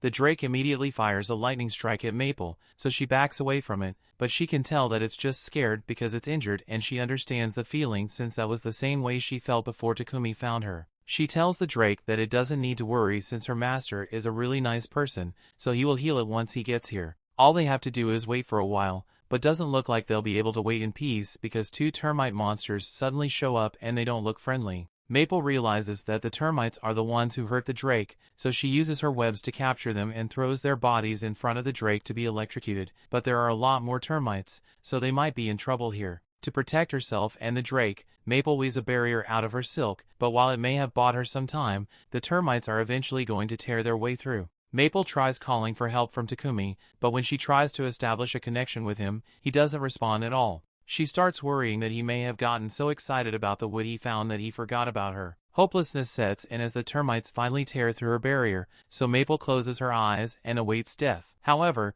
when she opens her eyes again, she finds Takumi standing over her, and he's so glad that she's alright. Maple jumps into his arms out of relief, and he actually came to save her because she was so worried when he didn't respond to her call, so Takumi explains that the cause was likely the barrier she put up. That was well made for blocking out attacks, but the interwoven layers also block out all Mana's signals so her call couldn't reach him. But as soon as Takumi realizes he had lost Maple's signal, he came running to her last known location. He then notices the drake behind Maple, and Maple asks him to save it, so he extends his hand and tries to use healing magic on it. However, the drake repels him since it doesn't trust Takumi. Sophia tells Takumi that they need to leave soon since there may be more termites in the area, but if they leave the drake out here on its own, it is bound to die, so Takumi decides to put it in his pocket dimension with Maple until they get home. Sophia warns him that he can't put such a high-level beast in his pocket dimension without forming a contract first because it will put tremendous strain on his body, but Takumi thinks he will be fine. As it turns out, Takumi was not fine. He passed out almost immediately after putting the drake in his pocket dimension, and even after the girls brought him home, he still hasn't woken up for the past 12 hours. The fact that the drake is still in his pocket dimension means Takumi's mana will continue to be sapped until he eventually withers away, and he can't open the barrier to let the drake out because he's unconscious, so Sophia gets in touch with Maple and asks her to open the pocket dimension from inside. Maple says she can do that, but the drake will be frightened if it suddenly appears in unfamiliar territory, so she says she'll make a tent out in the front yard to keep it calm. Once the drake is out of the pocket dimension, Takumi should be able to recover, so in the meantime, Maria heads out to buy some medical supplies to treat him and asks Sophia to stay by Takumi's side so he has someone next to him when he wakes up. Later that night, Takumi finally wakes up from his coma and heads outside to see the drake. Maple has been telling the drake all about Takumi while they waited for him to recover, and after introducing himself, Takumi asked it if it would be willing to form a contract with him. The drake trusts Maple, and since Maple is vouching for Takumi, it agrees to the contract. Now that Takumi has tamed the drake, he can finally use magic on it without having to worry about backlash, so he immediately casts High Heal on the drake to heal all its wounds. In the next moment, the drake is able to stand on its own again and is back to full strength. But now that she's officially one of Takumi's familiars, he has to come up with a name for it. Since he names Maple after a leaf, he decides to keep the theme and names the drake, Camellia, after the tree that retains its leaves all year round. Maple is glad that Camellia is all better now, and since everything has been settled, Maria calls everyone inside for dinner because she made a lot of tasty food and Takumi hasn't eaten in a full day because he was unconscious. The story continues. We see over in a slave trading company known as Palom, a beast girl named Reva is meeting with a prospective master. But while the client is indeed impressed with her aptitude for magic, he asks Reva if she knows how to use any practical magic spells. Reva says she doesn't know any useful spells yet, but she will try her hardest to learn so she can be useful to him. However, the man tells her he can't purchase her because he needs someone who can help him now, and he doesn't have time to wait for Reva to train. But he does acknowledge that she is quite unique, so he wishes her the best of luck in finding a master for herself. Once the client leaves, Reva apologizes to Palom for getting rejected yet again, but he tells her she doesn't need to worry herself because sooner or later the right master for her will turn up. Reva tries to remain hopeful, but it's been several years since she got here and she still hasn't managed to find anyone to be her master. She thinks back to her old life with her younger brother and how she was forced to sell herself off as a slave to make money and take care of her family. But despite all that, she hasn't managed to make a single cent yet. Over in Takumi's house, he is still working as hard as he can to finish his carriage, and it's starting to worry Maria. She asks Takumi if he plans to go back to Digambo's workshop today, and Takumi confirms it since there's a lot of blacksmithing work that needs to be done before the trip. Sophia tells him he might be overworking himself a little because on top of all the effort he's been putting in to finish the carriage, he still has to make more potions and refrigerators for Paypek. Not to mention that Takumi hasn't taken a single break in the last few days, so at this rate she's worried he might work himself to death. Takumi appreciates that both of them are so concerned about his well-being, but he assures them that he is fine, so he heads out as planned. His first stop for the day is the guild, but as he enters, he hears a man desperately trying to get the guild master to believe him because he saw something horrific. Takumi walks up to the front desk and asks Hans what all the commotion is about, so Hans explains that there have been several reports of people seeing the strange creature outside. Takumi asks what kind of creature it is, but no one knows what it looks like, although Hans has drawn a sketch based on what the witnesses told him. Even with the sketch, it's still not clear what the creature is, but Hans isn't too worried about it since there haven't been any damage reports yet. Anyway, he asks Takumi what brings him to the guild today, so Takumi explains that he wants to register a new pet he just got. Hans is impressed that Takumi managed to tame another pet, and considering the stuff Takumi has done so far, he was already expecting it to be somewhat strange. But he is absolutely horrified when Takumi pulls Camilla out of his pocket dimension. Then he takes a look at his sketch and he realizes that Camilla is the monster that everyone has been so scared of. And now that they know Takumi was the cause of all the panic, the guildmaster pulls him into a meeting to scold him until he begs for mercy. Meanwhile, Sophia is out in town because she just got back from a meeting with Mulan. She was there to ask if Mulan had any slaves with magical abilities who could help Takumi with his work, but unfortunately she didn't have anyone who fit that description. Instead, Mulan suggested that Sophia could try taking a look at other slave trading companies to see if they have any slaves that fit the requirements she is looking for. As she is walking back home, she meets up with Maria, who is out shopping for ingredients to make lunch. She noticed how exhausted Takumi has been feeling lately, so she really wants to make him feel better with her cooking. But when she and Sophia head to Digambo's workshop to check on Takumi, they find him knocked out in a pile of wood. They are shocked at first, but Digambo tells them there's nothing to worry about since Takumi just fell asleep while he was working, and it's not hard to imagine why when Takumi has been working so hard without resting. And despite how exhausted he must have been, he kept working hard with a smile right up until the point he passed out. He's going to be fine for now, but Digambo warns the girls that if they don't get Takumi to stop working so hard, he might actually die one day. A little while later, once Takumi wakes up from his nap, he finishes the carriage and he looks so proud of himself for it. And he has every right to be proud too, because he broke the laws of physics to make this thing. It looks like a regular carriage on the outside, but on the inside it's the size of a house. Takumi put a lot of work into enchanting this carriage with spatial magic to make the inside bigger, and he even outfitted it with all the daily necessities, so even the longest road trips will feel comfy. Everyone hops in so they can take it out for a test ride, and Maria is having the time of her life driving it. Even though the carriage is moving at terrifying speeds, you can hardly feel any vibrations from the inside, so there's no risk of motion sickness. They've still got time before their scheduled trip, so Takumi tells Maria that she can make suggestions on anything she wants him to add to the carriage. And since he offered, she asks him for death spikes. Spikes on the side have no useful functionality whatsoever, but it'd be cool though. Takumi acknowledges Maria's suggestion and promptly ignores it, so they carry on as usual, and a few days later it is time for their trip. They pull up to the city gate and meet Lion's Fong there, since they'll be the ones escorting them on their journey to the capital. Paypek and the others soon arrive as well, and since everyone is here, Takumi thinks it's time for them to get going. However, before they leave, Paypek is a little curious about what a carriage built by Takumi would look like, so he asks if he can take a look inside.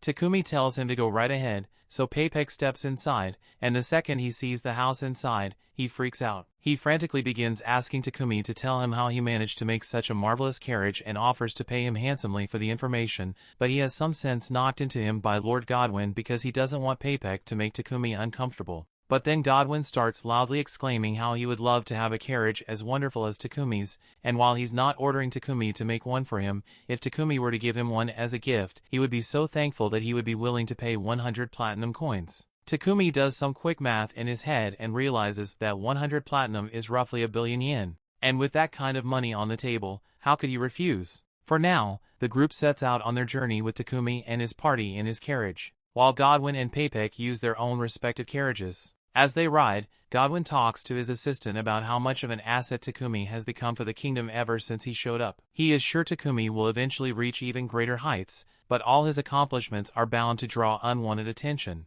And while the king and Godwin will do everything they can to shield Takumi from threats within the kingdom of Barkula, the Empire of Sidonia will still be very difficult to deal with. Speaking of the Empire of Sidonia, we take a look into the future after the other heroes were summoned and Akane is reading an old Sidonian history book to gather as much information as she can. The book talks about the goddess Inat that Sidonia worships, and it says she created humanity in her likeness. Then she created beastmen from beasts and elves from sprites, all to serve under mankind. That is why beastmen in the Empire of Sidonia are treated so poorly and Akane can't stand it. Back to Takumi's time, he and the others have just arrived at the capital, and Takumi is happy they managed to make it here safely without being attacked. But the only reason for that was because Takumi's party kept wiping out all the monsters that got even slightly close to them. In fact, Lion's Fawn literally did nothing the entire time, even though they are meant to be the bodyguards here. Just then, Peipek approaches Takumi and says he has something to talk to him about, so once they reach the inn, he tells Takumi that he wants to give the king a carriage similar to the one Takumi made for himself. He already talked this over with Lord Godwin, and he thinks this would be the perfect way to demonstrate Takumi's expertise to the king,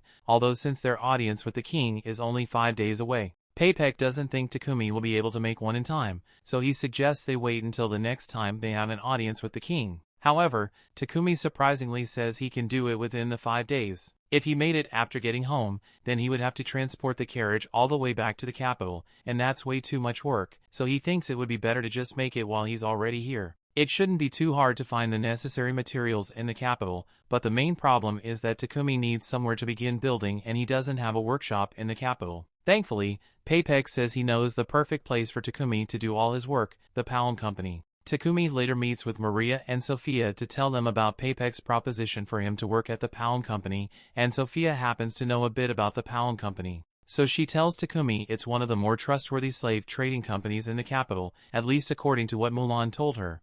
Peipek got permission for Takumi to use one of the Palm Company's old detached buildings, so as soon as the materials arrive, Takumi intends to begin working on the new carriage. However, Sophia refuses to let that happen, so she tells Takumi that he needs to get himself an assistant. He nearly worked himself to death building the first carriage, and now he wants to start working on a second one without stopping to take a break. Even a workaholic like him has to realize that he is being reckless with his health, so Sophia asks him to get himself another slave while they are at the Palm Company. Takumi understands that Sophia and Maria are genuinely worried for his well-being, so he agrees to get a new slave, and the next day he meets with the owner of the Palm Company. Takumi tells him that he is looking for a slave to help him with his alchemy, and since Takumi is currently working on a carriage that has various magical elements, Palm assumes Takumi would need a slave who has magical aptitude. While Takumi is having his meeting, Sophia is standing outside, but all of a sudden Maria comes running up to her in a panic because she can't find Maple anywhere. Maple said something about wanting to explore the Palm building earlier,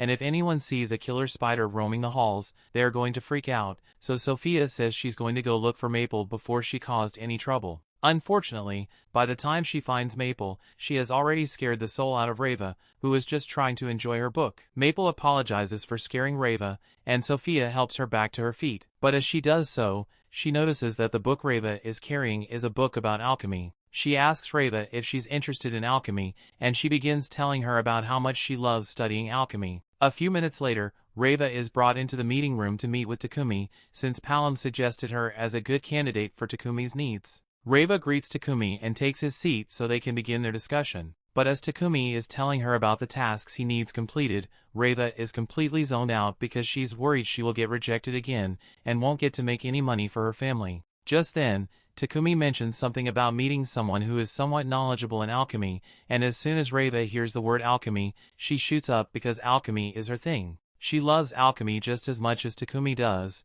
so the two start talking about their favorite methods and theories, and Takumi is so impressed by her that he decides to give Reva a little quiz. He tears a piece of paper out from one of his journals and asks her if she can figure out what this magic circle is for. Reva takes one look at it, and she can tell that it's a recomposition circle used to make sweets, but there's something off about it and she doesn't know what it is. She starts having an exam-induced panic attack and starts crying because she can't answer Takumi's question. She tells him she doesn't know the answer because this isn't the same candy spell she knows, and she was fully expecting Takumi to reject her for failing his test, but on the contrary, he extends his hand and invites her to join his party. She was actually right about the circle being used to make candy, but it was slightly different because Takumi uses different ingredients in his candy. Nevertheless, Takumi thinks it's amazing that she was able to figure out what the magic circle was just by looking at it, so he tells her he would love to have her as a part of his team. Since Takumi has accepted Reiva, Palom creates the contract between them, and Reiva is glad to finally be employed,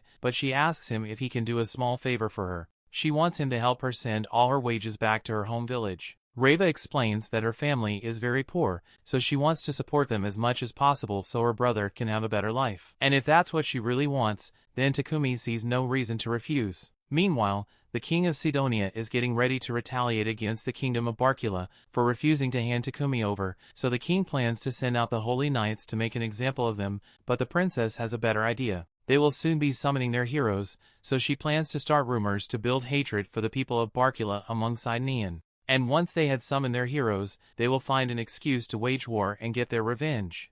The story continues. We see a little while later, Takumi finishes synthesizing the adamantite framework for the carriage, and Reiva is amazed that he was able to create something like this on his own. She offers to begin polishing the frame, but as she does so, her mood plummets because she doesn't think she could achieve something like this, but Takumi assures her that while the alchemy circles he used may look complicated, it isn't that much harder than the candy spell. He is sure that after a little training, Reiva will be able to perform alchemy just as well as him, because after all she has the most valuable trait for alchemy, genuine excitement for the craft. Eventually, with Reiva's help, Takumi is able to finish the carriage, and while he is admiring his work, an old man walks up next to him to look at the carriage as well. He asks Takumi if this belongs to him, but Takumi responds saying he made it, but he's actually going to be giving this one to the king. Just then, the others come running over while yelling to get the king's attention, and since they definitely are referring to Takumi, Takumi realizes that the man standing next to him must be the king, and he is mortified by how casually he was speaking with him earlier.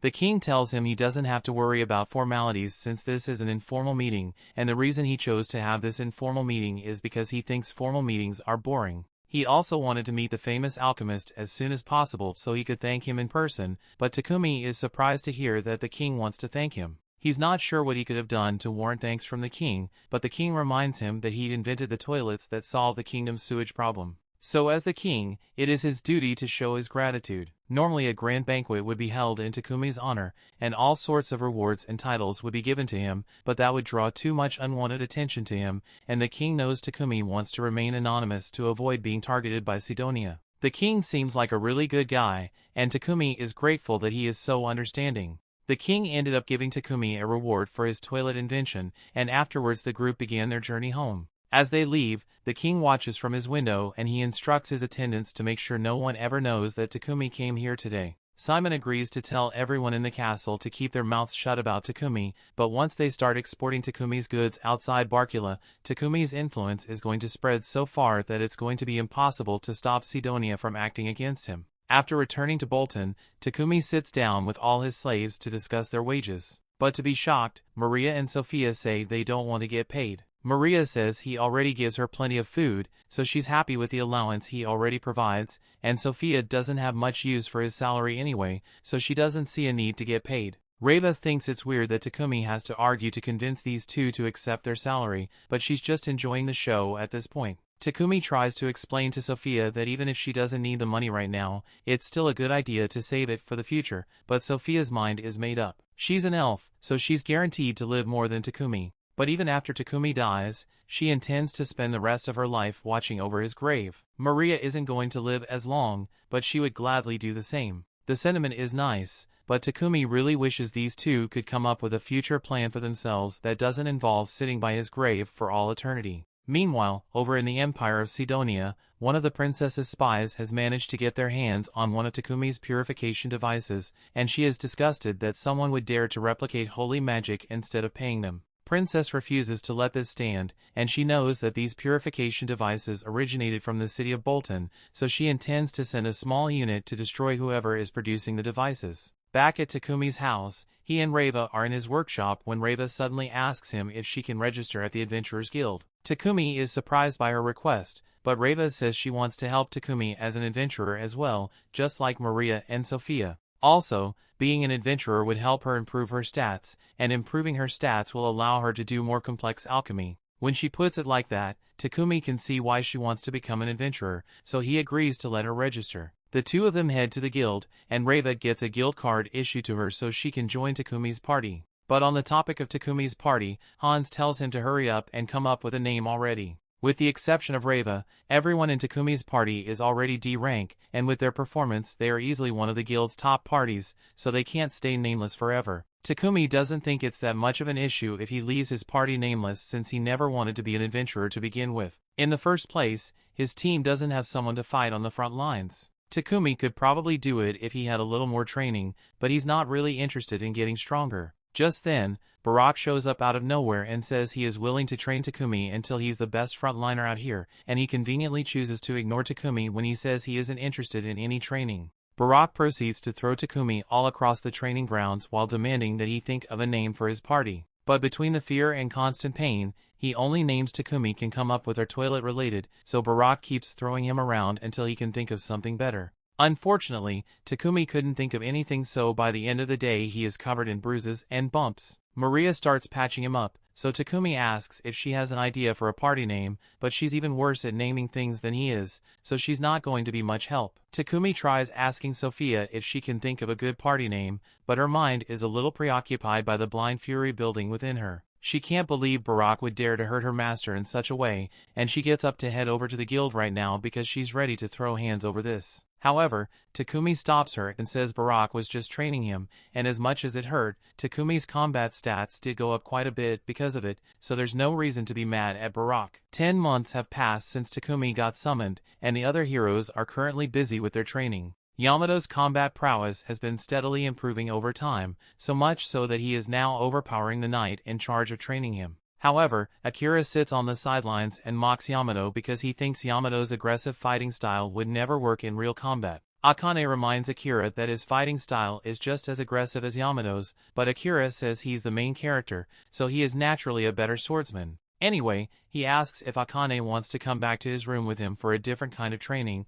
but Akane ignores him and turns to head back to her room. Ever since they got here, Yamato and Akira seem to have changed for the worse, and she doesn't know why. She has been trying to figure out as much as possible about Sidonia and its goddess Anat to figure out what's going on, but so far all she's found is the doctrine of the Church of Divine Light. Their doctrine preaches absolute human supremacy and treats all demi-humans as slaves. But on the other hand, she managed to learn a bit about the Church of Creation that worships Nolan, and it treats all humans and demi-humans equally. However, Sidonia is dominated by the Church of Divine Light, and if they summon her and the others as heroes to bring world peace, that kind of shudders to think about what the royal family here intends to have them do. Back to Takumi gives Reva a ring and a staff since she wants to help out with their adventuring. The ring will help her activate magic, and since Reva told him she knows how to use his staff, Takumi made one out of Trayant wood and some mithril alloy. Reva is really thankful that Takumi made such wonderful weapons for her, but Maple is starting to get jealous because Takumi never makes weapons for her. However, Takumi did make a weapon for her this time, and he had Reva help him make it, so Maple is thankful to both of them. The next day, Takumi is training with Barak again, and he tries to come up with a name for his party so he can get out of training. But the best he's got is Cat's Claw, and that's just a rip-off of Lion's Fang, so Barak puts him in an abdominal stretch hold. Maria tries to help by suggesting a name, but it's so bad that Barak rejects it and tosses Takumi to the ground. Takumi is getting worried that Sophia might attack Barak if he keeps swinging him around like this, but after seeing the training for herself, Sophia realizes that Takumi is really weak in hand-to-hand combat, so she now thinks the training is necessary. After several hours of being thrown around, Takumi finally gets a break, but just as he's finally getting to relax, Hans asks him if he would like to take on an escort mission. Takumi is hesitant to accept escort missions since they are usually really long, but Barak tells him that with his carriage and Camellia, it would only take him 4 days to get there and back. Plus, the request is coming from Paypek's company, so he'd be doing Paypek a favor if he accepts. Takumi asks if Lion's Fang can do it instead, since they usually handle Paypek's escort quests, but unfortunately, Lion's Fang is currently out on a separate mission, so they can't do it. Takumi still doesn't want to accept the quest, but everyone else seems to think it'll be a good idea, so he's forced to accept. They begin their journey to the town of Kilgis, and the man they're escorting says he feels a lot more secure knowing that Takumi and his party will be protecting him. He plans to sell some basic necessities as well as the purification devices, but while he's there, Paypek also asked him to buy some milk. Takumi is shocked to learn that milk exists in this world since he's never seen any, but it just usually isn't sold in Bolton. Kilgus also has other dairy products like cheese as well, so Takumi is starting to get excited about this trip after all. Once they arrive at the town of Kilgus, Takumi has everyone try cream stew for the first time. As they take their first bite, they all think it's really tasty and unique since they've never tasted anything like it before. But Takumi thinks he could improve this recipe a little, so he says they should buy a lot of cheese and milk before they return home. Luckily, the markets in this town stay open at night, so Takumi can buy as much as he wants right now. That night, they all head out to buy the dairy products, and afterwards they all sit down together to taste them. Being able to have milk and cheese again has Takumi thinking about his old life in Japan, but he doesn't miss it at all because his life in this world is much more fulfilling than it ever was on Earth. Sophia notices that Takumi is deep in thought, so she asks him if something happened, and he asks her if she ever thinks about returning to her hometown. Sophia says she prefers her current life too much to continue dwelling on the past. She spent 50 years of her life trapped by the curse that had been placed on her. But after forming a contract with Takumi, she was able to live a new life, so all she cares about now is moving forward with Takumi and the others. Everyone else agrees with Sophia's sentiment, and Takumi understands how they feel, since ever since coming to this world, it feels like he has been given wings to live his life as he pleases. And now that he thinks about it, those metaphorical wings are all thanks to Nolan, so he has finally decided on a name for his party,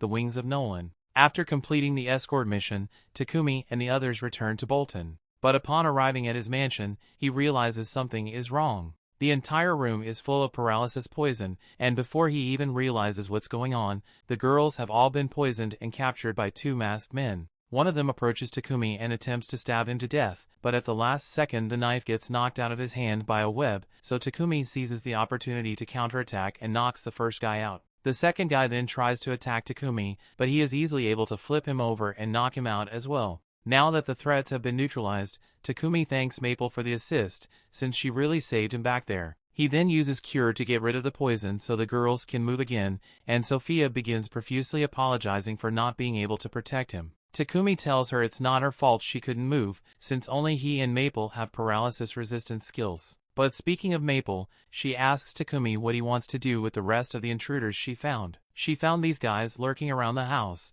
so she defeated them and tied them up in her webs, but by the looks of it, this was a planned assassination attempt. Takumi sends Sophia to go get Barak from the guild, and after arriving, he has the assassins taken away. But he tells Takumi that he should probably report this to the Lord of Bolton, because it looks like Sidonia finally found him.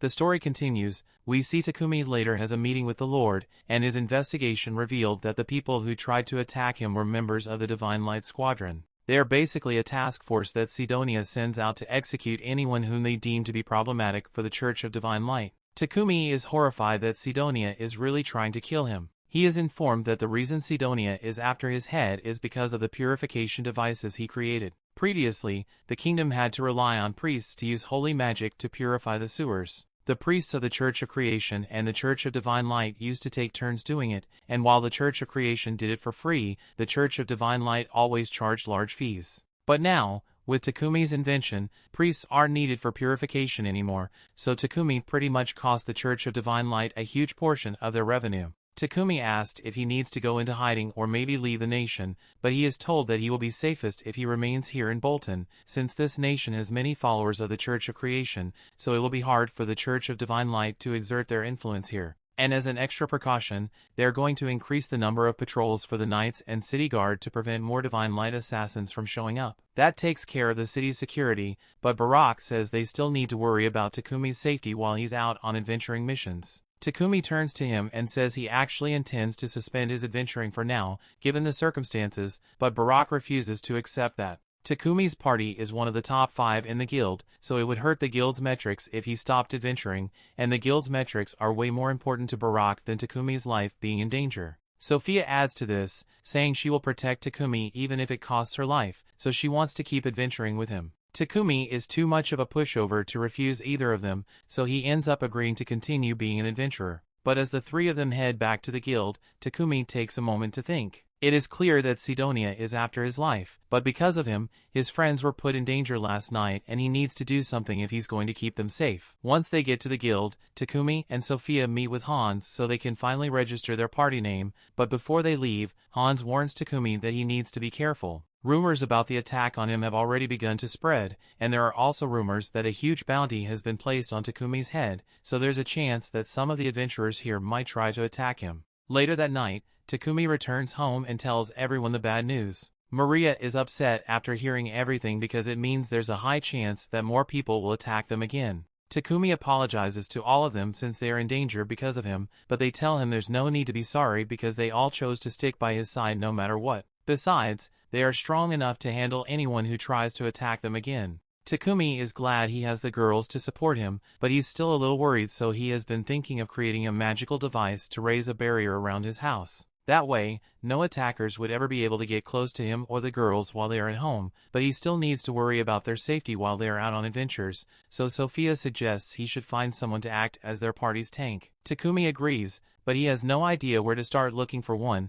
so Sophia tells him that there are a lot of adventurers who are solo, so they could probably find someone in no time. But there's no guarantee that they'd be trustworthy, so Takumi intends to go looking for another slave instead. Everyone goes to bed for the night while the knights stand guard outside the mansion, but Takumi stays up all night working on his barrier device. The next morning, he calls Reva outside to help him with the alchemy, but surprisingly, Sophia comes over as well and says she wants to help. Takumi is happy to have an extra set of hands, so he agrees to let Sophia help and asks her to etch this magic circle into one of the metal plates he brought out. Once that's done, Takumi begins pouring some magic powder on the metal sheet, and while he does this, Sophia asks him if he managed to get any sleep last night. Takumi admits that he stayed up all night because he was thinking about defensive measures for the future, and speaking of defensive measures, it looks like Maple is training with Camellia. They are practicing Camelia's ram attacks against some fake golems. But now that Reva thinks about it, golems fall under alchemy, so if Takumi were able to make one,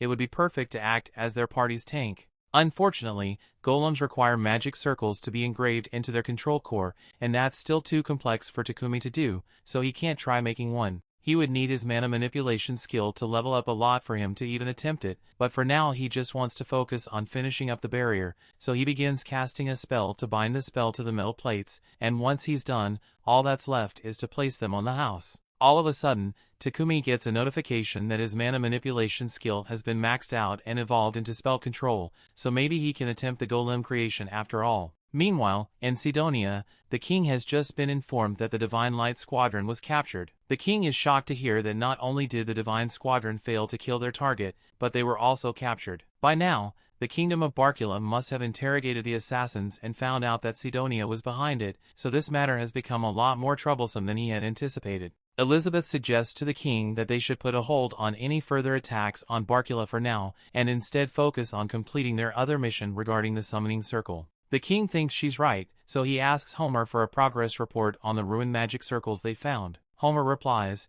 telling the king that he was unable to analyze the circle completely, but it seems to be functional regardless, so they just need to wait for it to accumulate enough magic power to be activated, meaning it should take about 2 months before they can finally summon their heroes. Back at Takumi's house, he has just finished his first attempt at a golem and it was a total failure. Creating multi-layered magic circles for the core is a lot harder than he thought it would be, so he's probably going to have to level up even more before he can handle it. Maple asks him why he even wants to make a golem in the first place because he already has all of them and they are really strong, but Takumi thinks it would be nice to have a golem to guard the house at all times, even when they go on adventures together. If that's the case, Maple asks why he doesn't just go find a natural golem and tame it. And that's actually a brilliant idea, so Takumi immediately starts making plans to do exactly that. He asks Sophia if there are any good locations to find golems, so she tells him that around the Forest of Death, there have been reports of occasional stone golems being sighted, and if you go into the dungeon, there's a chance you might even find an iron golem inside. Takumi is surprised to learn that this world has dungeons, but Sophia is confused about how Takumi could possibly not know about the dungeons.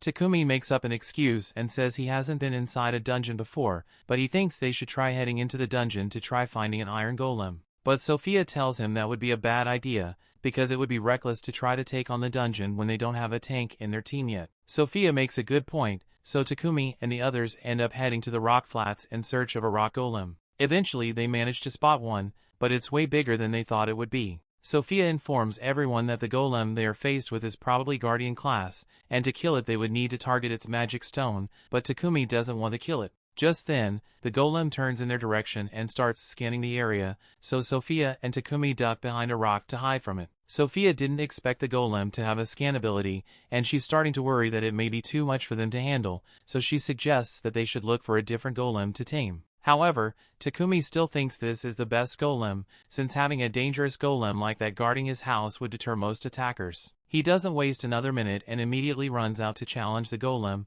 but just as everyone gets into position and is about to fire, Takumi suddenly realizes that the golem isn't attacking him, so he tells everyone to wait while he tests something out. Truth be told, he is terrified to be so close to the golem, but for some reason he feels energy similar to that of Nolan's coming off it, so he assumes it must have been created to guard some of Nolan's ancient ruins. And if that's the case, then Takumi thinks the blessing Nolan gave him should be enough to make it friendly. He stretches out his arm and attempts to tame the golem and actually works out. He has successfully tamed the golem, and he did it without having to fight at all, so the girls are really impressed. Maple asks Takumi what he plans to name the golem now that he has tamed it, so Takumi thinks about it for a second and eventually comes up with the name Titan.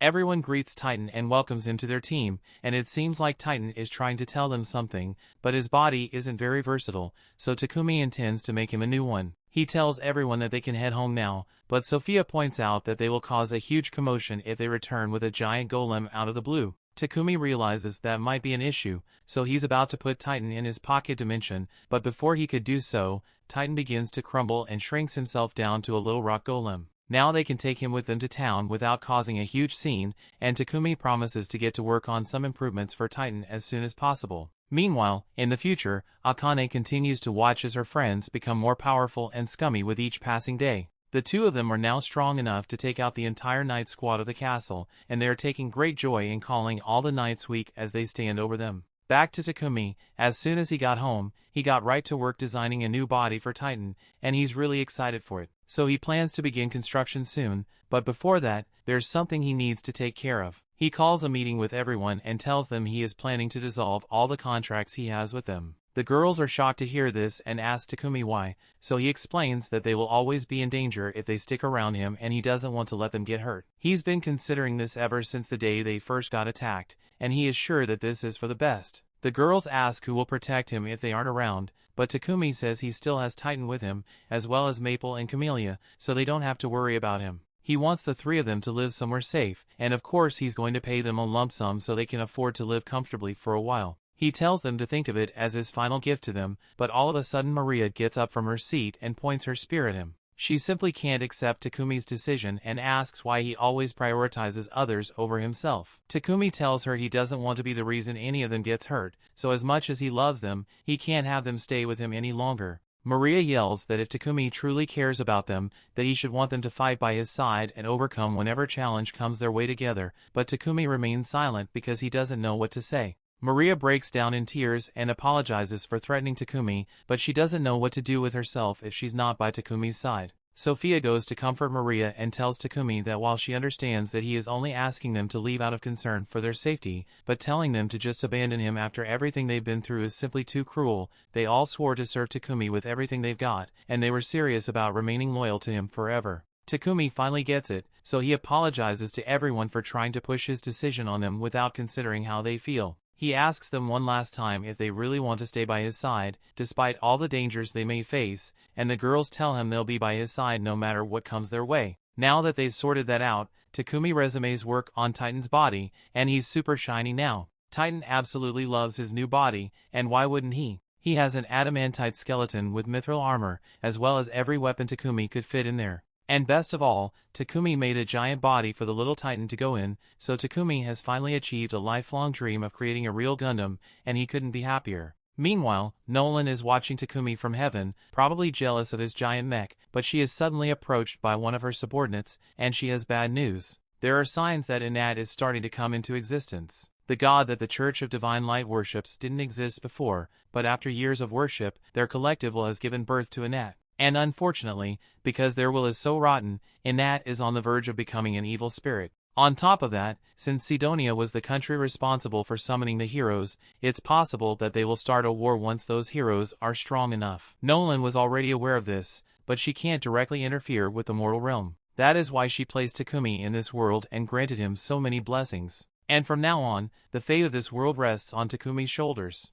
The story continues. We see there was a group of villagers who were forced to abandon their homes after a bunch of nobles made the place completely unlivable. This has led to all the villagers hating all forms of nobility, especially Mani, who lost her husband because of the careless actions of the nobles. A year after that incident, the Lord is reviewing the report on it, and apparently those refugees were taken in by a noble named Rockford, but he can't support all 1,000 refugees any longer, so he is asking them to help find a new home for them. However, with 1,000 people, there's only one piece of land big enough to accommodate them, and it's currently overrun by monsters. Developing that area is going to be practically impossible, so the Lord has no choice but to ask Takumi for help. Meanwhile, Takumi and the others are getting ready to go dungeon exploring. Takumi has been interested in dungeons for a while now, so he chose to enter a dungeon known as the Forest of the Beast King. It is the second most difficult in the kingdom, and despite being underground, it really does look like a forest. The monsters here are a lot stronger than the monsters on the surface are, but Maple,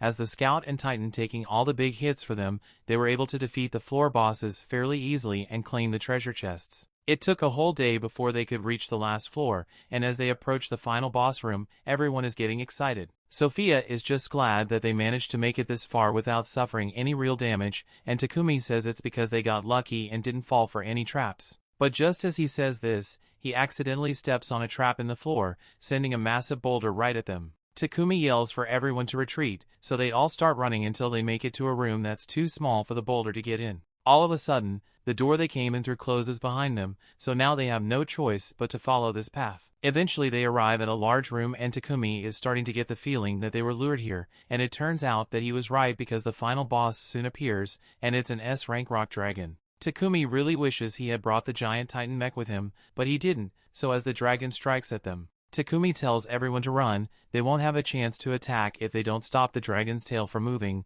so Takumi asks Titan and Maple to try and pin it down for a few seconds. Titan understands, so he grabs the dragon's tail to hold it in place, while Maple uses her webs to stick it to the ground. And with the dragon's tail trapped, Sophia runs up to it and starts stabbing. The dragon screams out in pain, so everyone uses the opportunity to hit it with all the magic they've got, but it's still not enough to bring it down. Sophia tells Takumi that the dragon's weak point is its midsection, so Takumi brings Camellia out and has her charge straight from the dragon's abdomen. This does a considerable amount of damage, so Takumi seizes the opportunity to go in for the final blow. He runs up to the dragon, intending to strike it down, but then he realizes that he doesn't want to get too close to that fire breath, so he realizes there's an easier way to deal with this thing. He enchants his sword with magic before throwing it in the dragon's mouth. This does enough damage to finish the dragon off, so it disappears, leaving behind a treasure chest in its place. This means they've officially cleared the dungeon, and as a bonus, Takumi found this dragon scale thing and he's sure he can make something great out of it. After Takumi and his party return to Bolton, Takumi is immediately summoned by Marcus Godwin. Once he arrives at the Marcus mansion, Godwin asks him if he is familiar with the uninhabited land to the south of this region. Takumi recalls hearing that the place is undeveloped and there are so many monsters there that even the neighboring nations don't want to bother dealing with it. The kingdom of Triaria once tried to invade that area, but they failed miserably and suffered great losses as a result. With that said, he wants Takumi to go there and build a village. Takumi is dumbfounded and asks why Godwin wants him of all people to do it, so Godwin tells Takumi that he heard of the board village and how Takumi built a huge wall for them in the span of a few minutes. That's why he believes Takumi will be able to construct a village on his own. There's a river about 100 kilometers to the south of Bolton, so they tell Takumi it would be a good place to start construction, but Sophia doesn't like the way Godwin is trying to dump this responsibility on Takumi's shoulders, so she reminds him that Takumi's life is still under threat from Sidonia. Godwin is aware of this, and he tells her that he normally wouldn't make such a request, but the circumstances are very dire. A year ago, development on a pioneer village was halted due to interference from corrupt nobles, and as a result, 1,000 villagers were forced to abandon their homes. The refugees have been supported by Bolton and Rockford till now, but Godwin would like to find a new home for them as soon as possible. That's all Takumi needed to hear because he says he will do it. Sophia tries to convince him to reconsider since it would be extremely dangerous, but Takumi has already made up his mind because he can't ignore people who are in need of help. When he first got here, he didn't have a home either, but the people of the board village took him in and gave him a place to live. That's why he wants to do the same for these refugees. Since Takumi agreed to build the village, he immediately sets out with his party and an escort of knights so he can start construction. After building the roads, Takumi used his magic to erect a giant rock wall and dug out a huge moat in front of it to stop monsters from attacking the village. He then had Reva reinforce the wall to make it stronger, and Maria helped with some of the inner city roads. After a few days of work, this place is finally starting to look like a real village, so Takumi asks Sophia to return to Bolton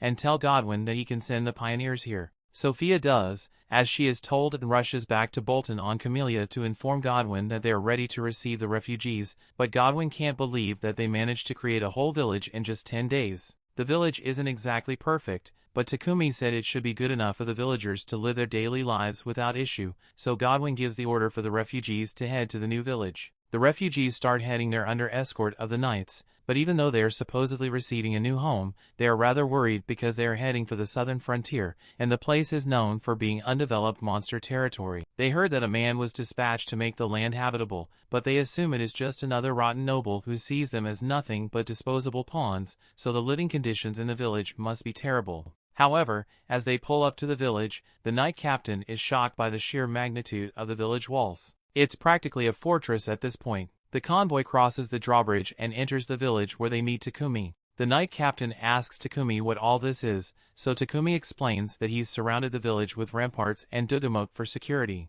This way, as long as the village isn't attacked by a dragon or something with wings, it should be safe. There's also a castle on that hill over there, but Takumi just made that in case any officials came to visit the village. There are homes for everyone who is moving in, as well as some barracks for the knights, and Takumi even created a sewage system complete with his purification devices. The knight thanks Takumi for all this hard work, but that aside, he asks how on earth it was possible for Takumi to do all of this in such a short amount of time. All he was asked to do was make a village, but this place is practically a fortress. The villagers were skeptical before, but now that they've seen the village, they are actually grateful that they get to live here, but Mani still doesn't seem so happy. Sophia notices Mani on the hill looking gloomy, so she decides to go talk to her and ask if she's here alone. Mani tells her that her husband died in her old village, so Sophia offers her condolences. It would probably be difficult for Mani to attend to the fields by herself, so Sophia asks her if she would be interested in a different kind of work. She tells Mani that her master is the one who built this village and has been very busy lately, so she's looking for someone to help take care of his needs.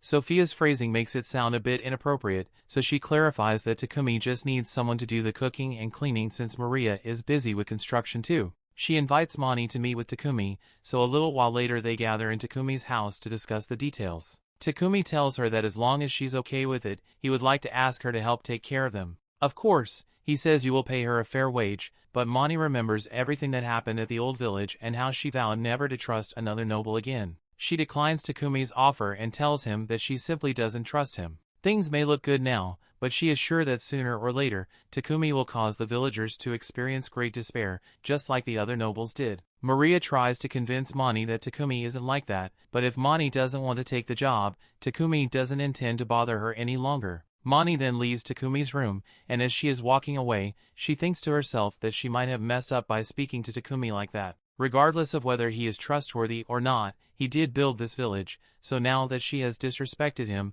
there's no way he would allow her to stay in his village, so she starts leaving. However, as she heads out into the forest, she encounters a massive horde of monsters, so she's starting to regret her choice to leave the village. Back in the village, Maple tells Takumi that she senses a huge horde of monsters approaching the village, and there are a lot of them. The villagers hear about the monsters and start getting worried that they are going to die here, but Takumi refuses to let that happen. He approaches the knight captain and tells him to raise all the drawbridges so none of the monsters can get into the city. From what Maple told him, there aren't any flying monsters nearby, so the villagers should be safe inside while Takumi and the others deal with the monsters. Meanwhile, outside, Mani is sprinting back to the city to get away from the monster, but to her dismay, she sees that they have already raised the drawbridge, so there's no way for her to get to safety now. The villagers inside realize that they haven't seen Mani in a while, and now that they mention it, the knight captain recalls seeing Mani leave the city gates a while ago, so it's possible she might still be outside, and if that's the case,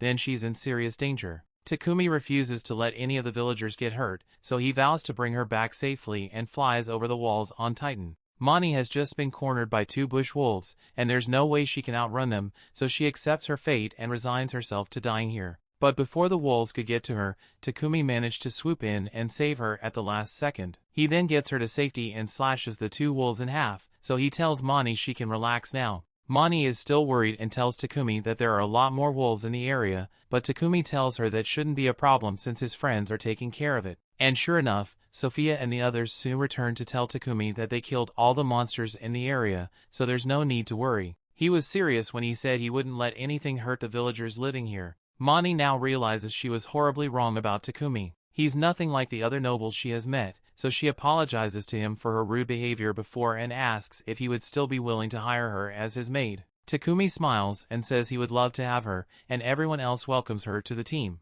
After the night captain returns to Bolton, he informs Godwin of the work Takumi did, and Godwin is greatly pleased, but wonders if that city will really be good enough to serve as a wedge in their conflict with Sidonia. Over in Sidonia, the king receives a report that fortress with sturdy walls has been erected in the undeveloped land near Barkula. The king is surprised to hear that someone managed to build a fortress there so quickly, and he is even more surprised to learn that this was the work of the same alchemist that has been causing problems for Sidonia. The king is greatly irritated, but Elizabeth shows up and tells him that there's no need to worry because they will soon make Barkula regret going against them. The summoning circle they found has finally gathered enough mana, so they can now summon the heroes. As the summoning is carried out, an expansive wave of mana washes over the entire land, all the way up to the village where Takumi and the others are having lunch. They send some very unpleasant mana wash over them, so they all feel like something bad just happened. And this reminds Takumi of the fact that it has been 1 year since he arrived here. He remembers that Nolan told him she sent him 1 year into the past from when he and the heroes were summoned, so that must mean the other heroes have arrived. And knowing what he does about Sidonia, this can't be good. That brings the episode to an end. Thanks for watching. Want next part? Subscribe the channel and turn on notification bell.